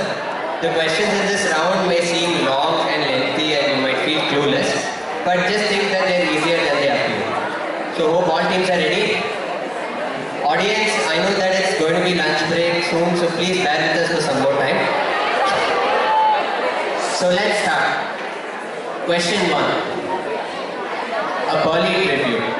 So, you're the pharaoh of an empire in ancient Egypt, and you're being attacked by the goddess of venomous creatures.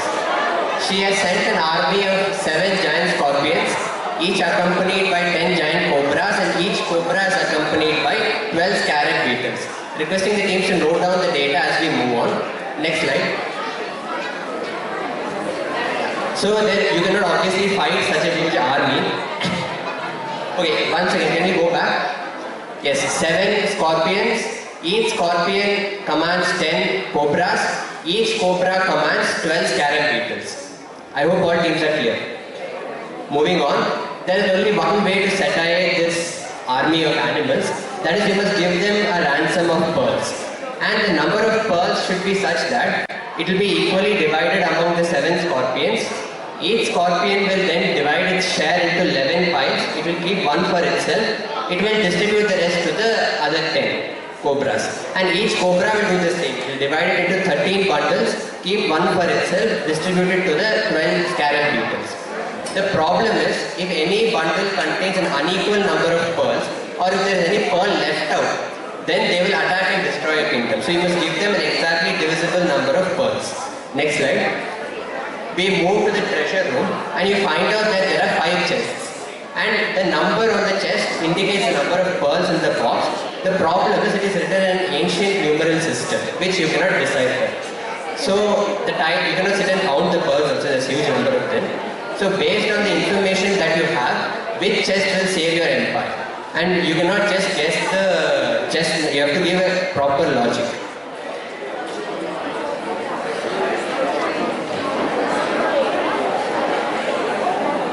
If you have any questions, you can ask me.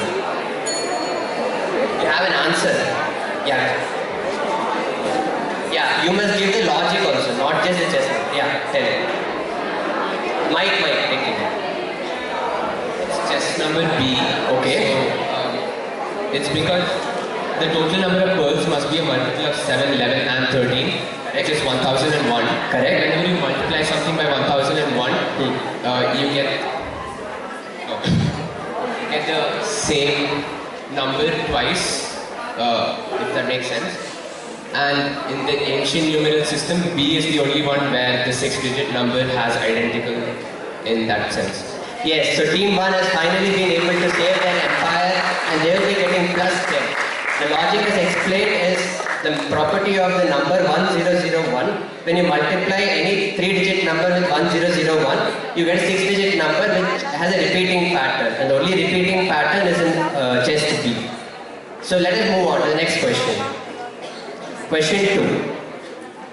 So now you and your friend have done something and you have been put in a dungeon, and the dungeon consists of a number of hallways that lead to the exits, and each dungeon is numbered 1, 2, 3, etc. And entry to any hallway is barred by an electric fence. You can switch off the fence only by entering a passcode in the keypad. So the dictator decides that he will let your friend to escape, and you secretly hide a radio transmitter so that you can listen to whatever happens. So they take your friend to one of the dungeons. Next slide please.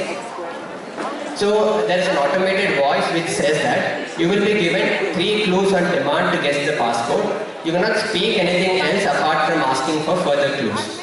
The passcode is 3 digits long, such that the first digit is less than or equal to the second digit is less than or equal to the third. So your friend says, give me the first clue. The voice says the product of the digits is 36.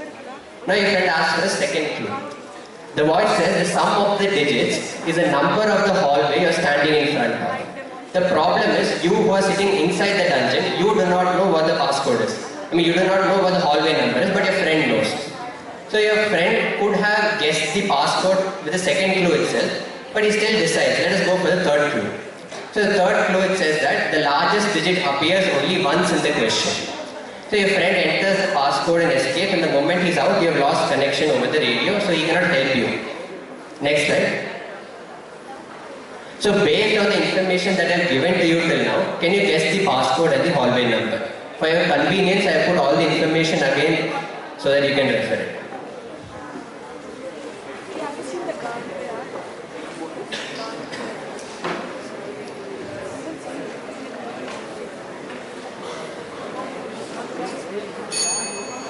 Team 5, what is the answer? 6. What is 6? What is your answer? 632. 632 is the incorrect answer, and so thus plus team 5 gets a minus 5. The answer to this question is quite simple. Since you have 3, that is x into y, that is 36, you can make 8 possible combinations of numbers that give you 36. Now the problem is that now when you consider the sum of the 3 numbers, all sums are unique, except there are 2 combinations which give you the sum 13. 229 and 166. So, and then with the third clue tells you the largest digit appears only once. So 166 is ruled out. So 229 is the passcode and the hallway number is 13. So let us move on to the third question of this dial.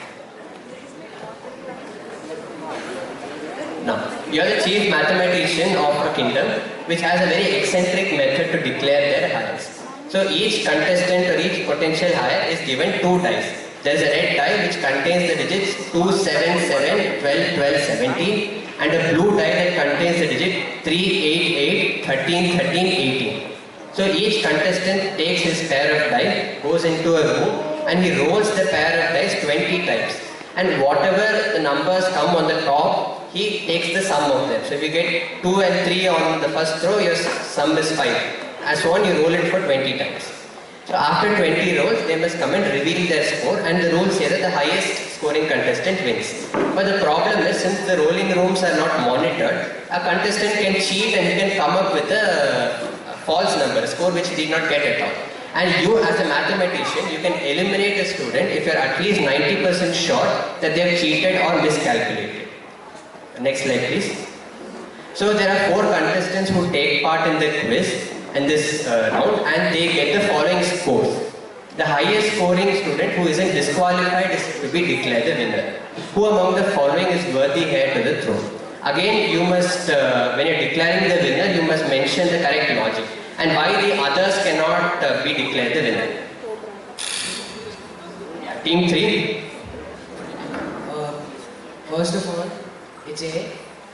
Okay. Reason is the largest. Could you speak into the mic more clearly? The largest dice are 17 and 18, so yes. In one round they can get 35.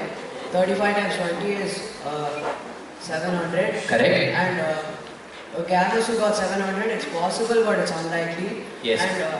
And the red ones are 5x plus 2, I mean the numbers. And the blue ones are 5x plus 3. And when you add them, it's always divisible by 5. So it's obviously not the fourth person, and 840 is more than 700. Yes, that is the correct answer in the logic, so team 3 gets plus 10. Very good, looks like all the teams have finally decided that I have to win today. Let us move on. Now we move to the second tier, which is a mathematician round. So there will be certain clues on the board, and you must guess the mathematician, and we can give you only 30 seconds, okay? Moving on to question 4. Next slide please. Based on these clues, is the mathematician.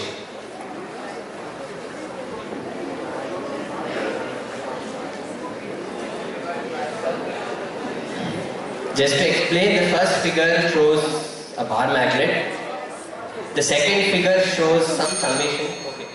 Yeah. Team 4. Take the mic. I guess Frederick Gauss. Yes, Frederick Gauss is the right answer. So team 4 gets plus 15 points. So the first figure is magnetism. So Gauss is a unit of magnetic strength. And this right figure shows a summation of 1 to 100, which is a famous story that Gauss came up with a shortcut to calculate this. And the third figure is a Google Doodle celebrating his anniversary. So we move on to the next question, again for 15 points. Again, guess the mathematician.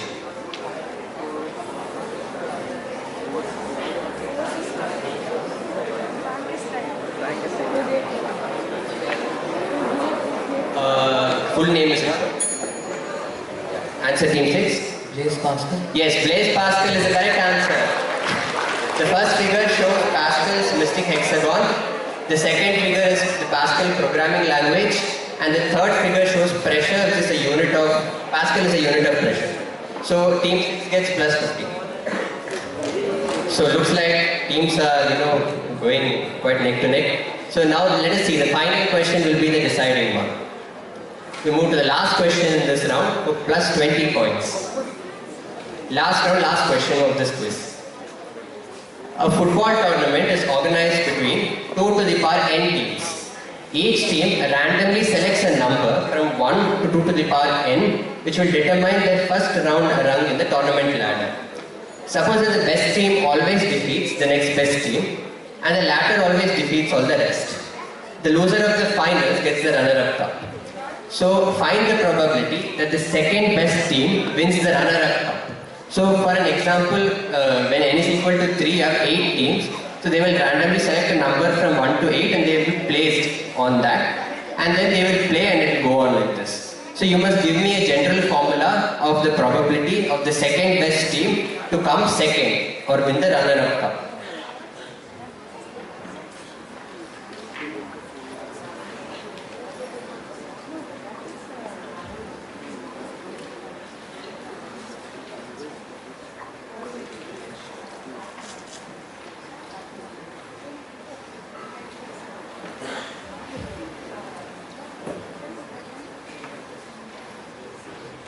Just to mention that you cannot give answers for any particular value of n, I want a general formula.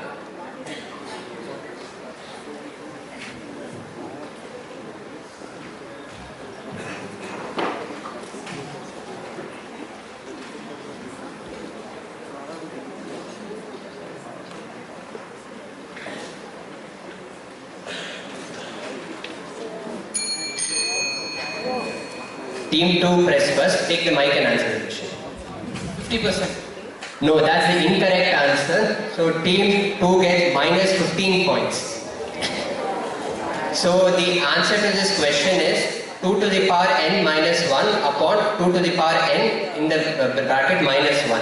So basically the theme behind this is that the second team should come second, which means that it should lose only to the first team. So what happens is when you have a tournament like this, it is divided into two halves. So whichever half the first team is in, the second team should not be in that half, it should be in the other half. So if you have 2 to the power n teams, favorable places is 2 to the power n by 2 and total number of available spots is 2 to the power n minus 1. So when you take the ratio, you get the probability.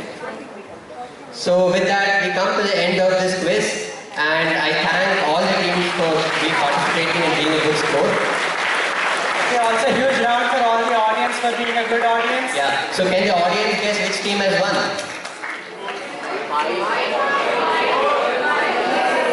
Well, we'll hand that over to the scorekeepers.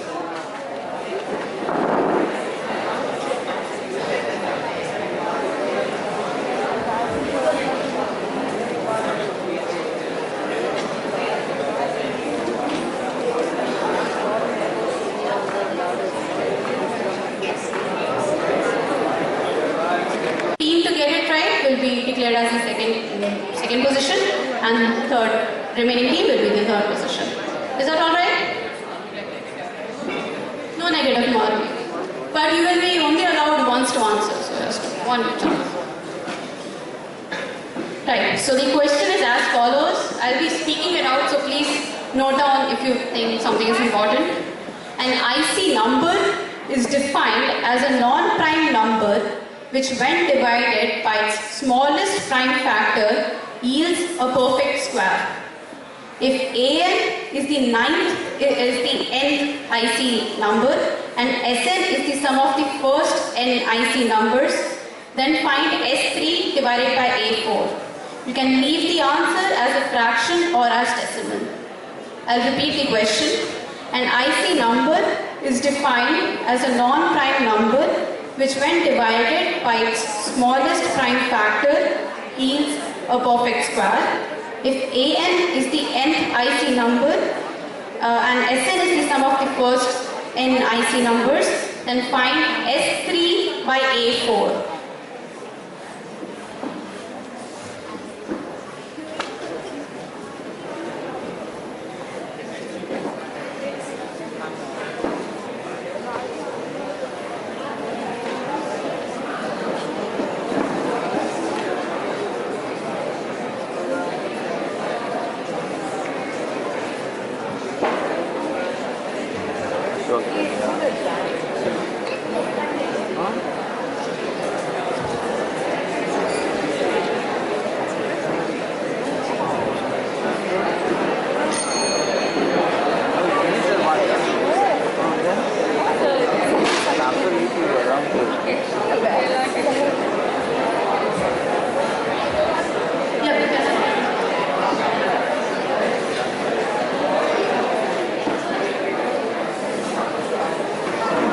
Team 4 has got it wrong.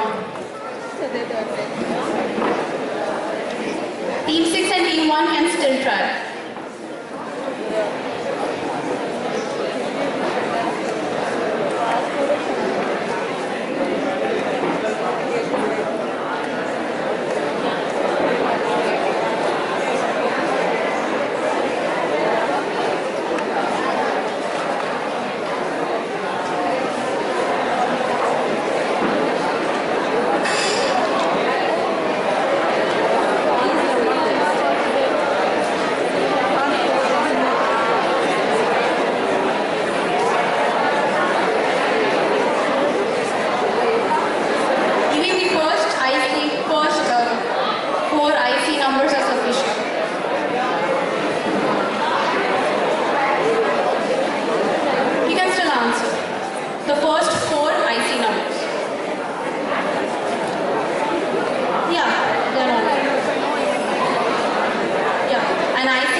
By its smallest prime factor yields a perfect square.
Whichever team buzzes first gets this question, and it's really simple.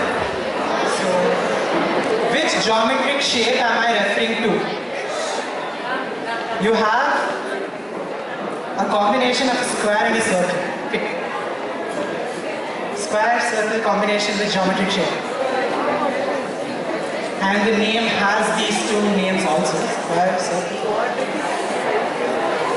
It's something like a rounded square.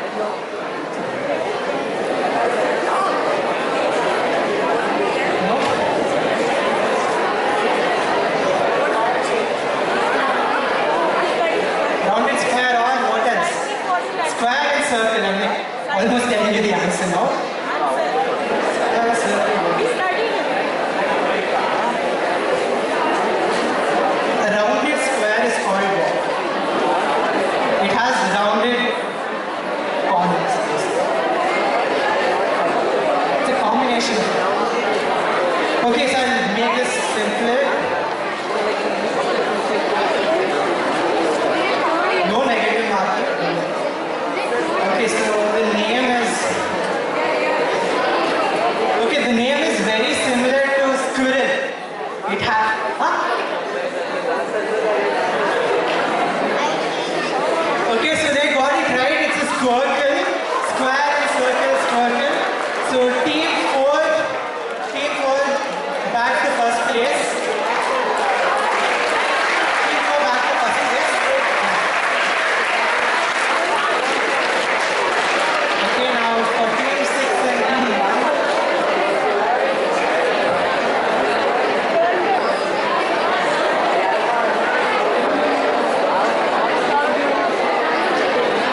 आसान हो गया कितना auto centre इन centre circum centre ये लो पढ़ने करो मेरे भाई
All the other children will also get, those who have participated in the final round will also get the certificates, okay? Next, second standard, 3D model making with geometrical shapes was conducted. The first prize is backed by Ayilandar Lal of 2A. Second prize, Unnat Mahajan 2E. Third prize, Riyansh Jha of 2C. Now class 3, origami paper folding with geometrical shapes was conducted and the first prize is backed by Amrut Ashutosh Nasikar. Second prize by Purvi Sunuku. Third prize by Kushal Udupa.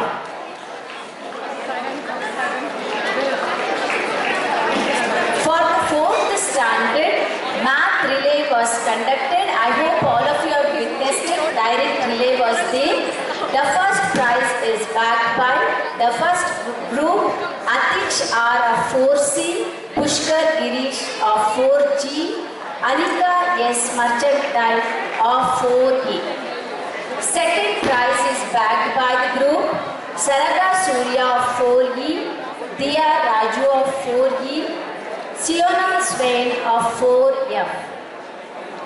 Third prize is backed by the group, Sagar Ganesh of 4C, Swayam S. Math of 4H, Niriti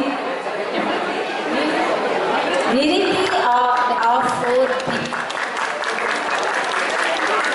Class 5, Sudoku was conducted. First prize is backed by Anishka Jaiswal of 5A. Second prize by Ananya Siri of 5G. And the third prize by Aditya Bhatt of 5E. 6th standard, 7th standard and 8th standard together we had junior maths quiz. The first prize is backed by the group Team 3, Shinajai Modak of 6F, Riti Arava of 7H, Shivashish of 8D. And the second prize is backed by the group team Tanmay Pandey of 6G, Saurish Sangha of 7D, Suraj Bevanali of 8B.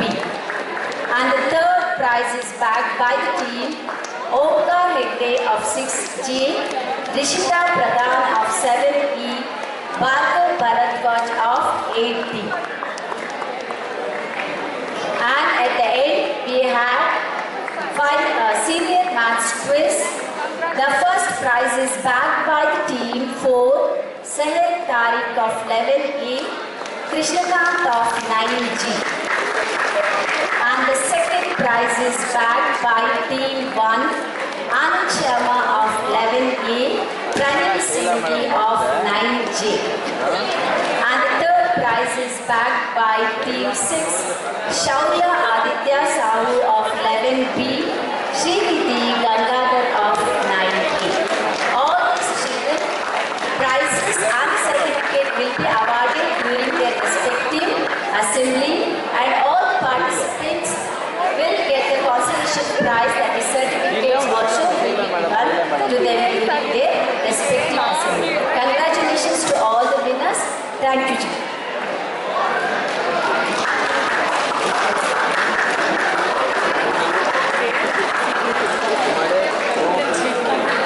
Thank you, ma'am. But yeah, do you remember the feeling when the exams would get over? Yes, I do. That feeling of relief and satisfaction. How could I forget that? Yeah, I feel the same now. But I'm sad that we have come to the end of the program. And I want to express my gratitude to everyone who has made it possible. So, with that note of thanks, I would like to welcome Aditi Sharma. As much as possible. Good afternoon, everyone. Jai Shri Guru. Namaste, everyone present here.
But don't fret, because math will never leave us. Whether it be 2 plus 2 from 4th grade, the quadratic equation from 10th, or complex functions from college, math will always be beside us at every point in our life. I would like to end by quoting Ramanujan. An equation to me is meaningless unless it expresses the thought of God. Thank you all. This is me, Punya, And me, Shreya, signing off.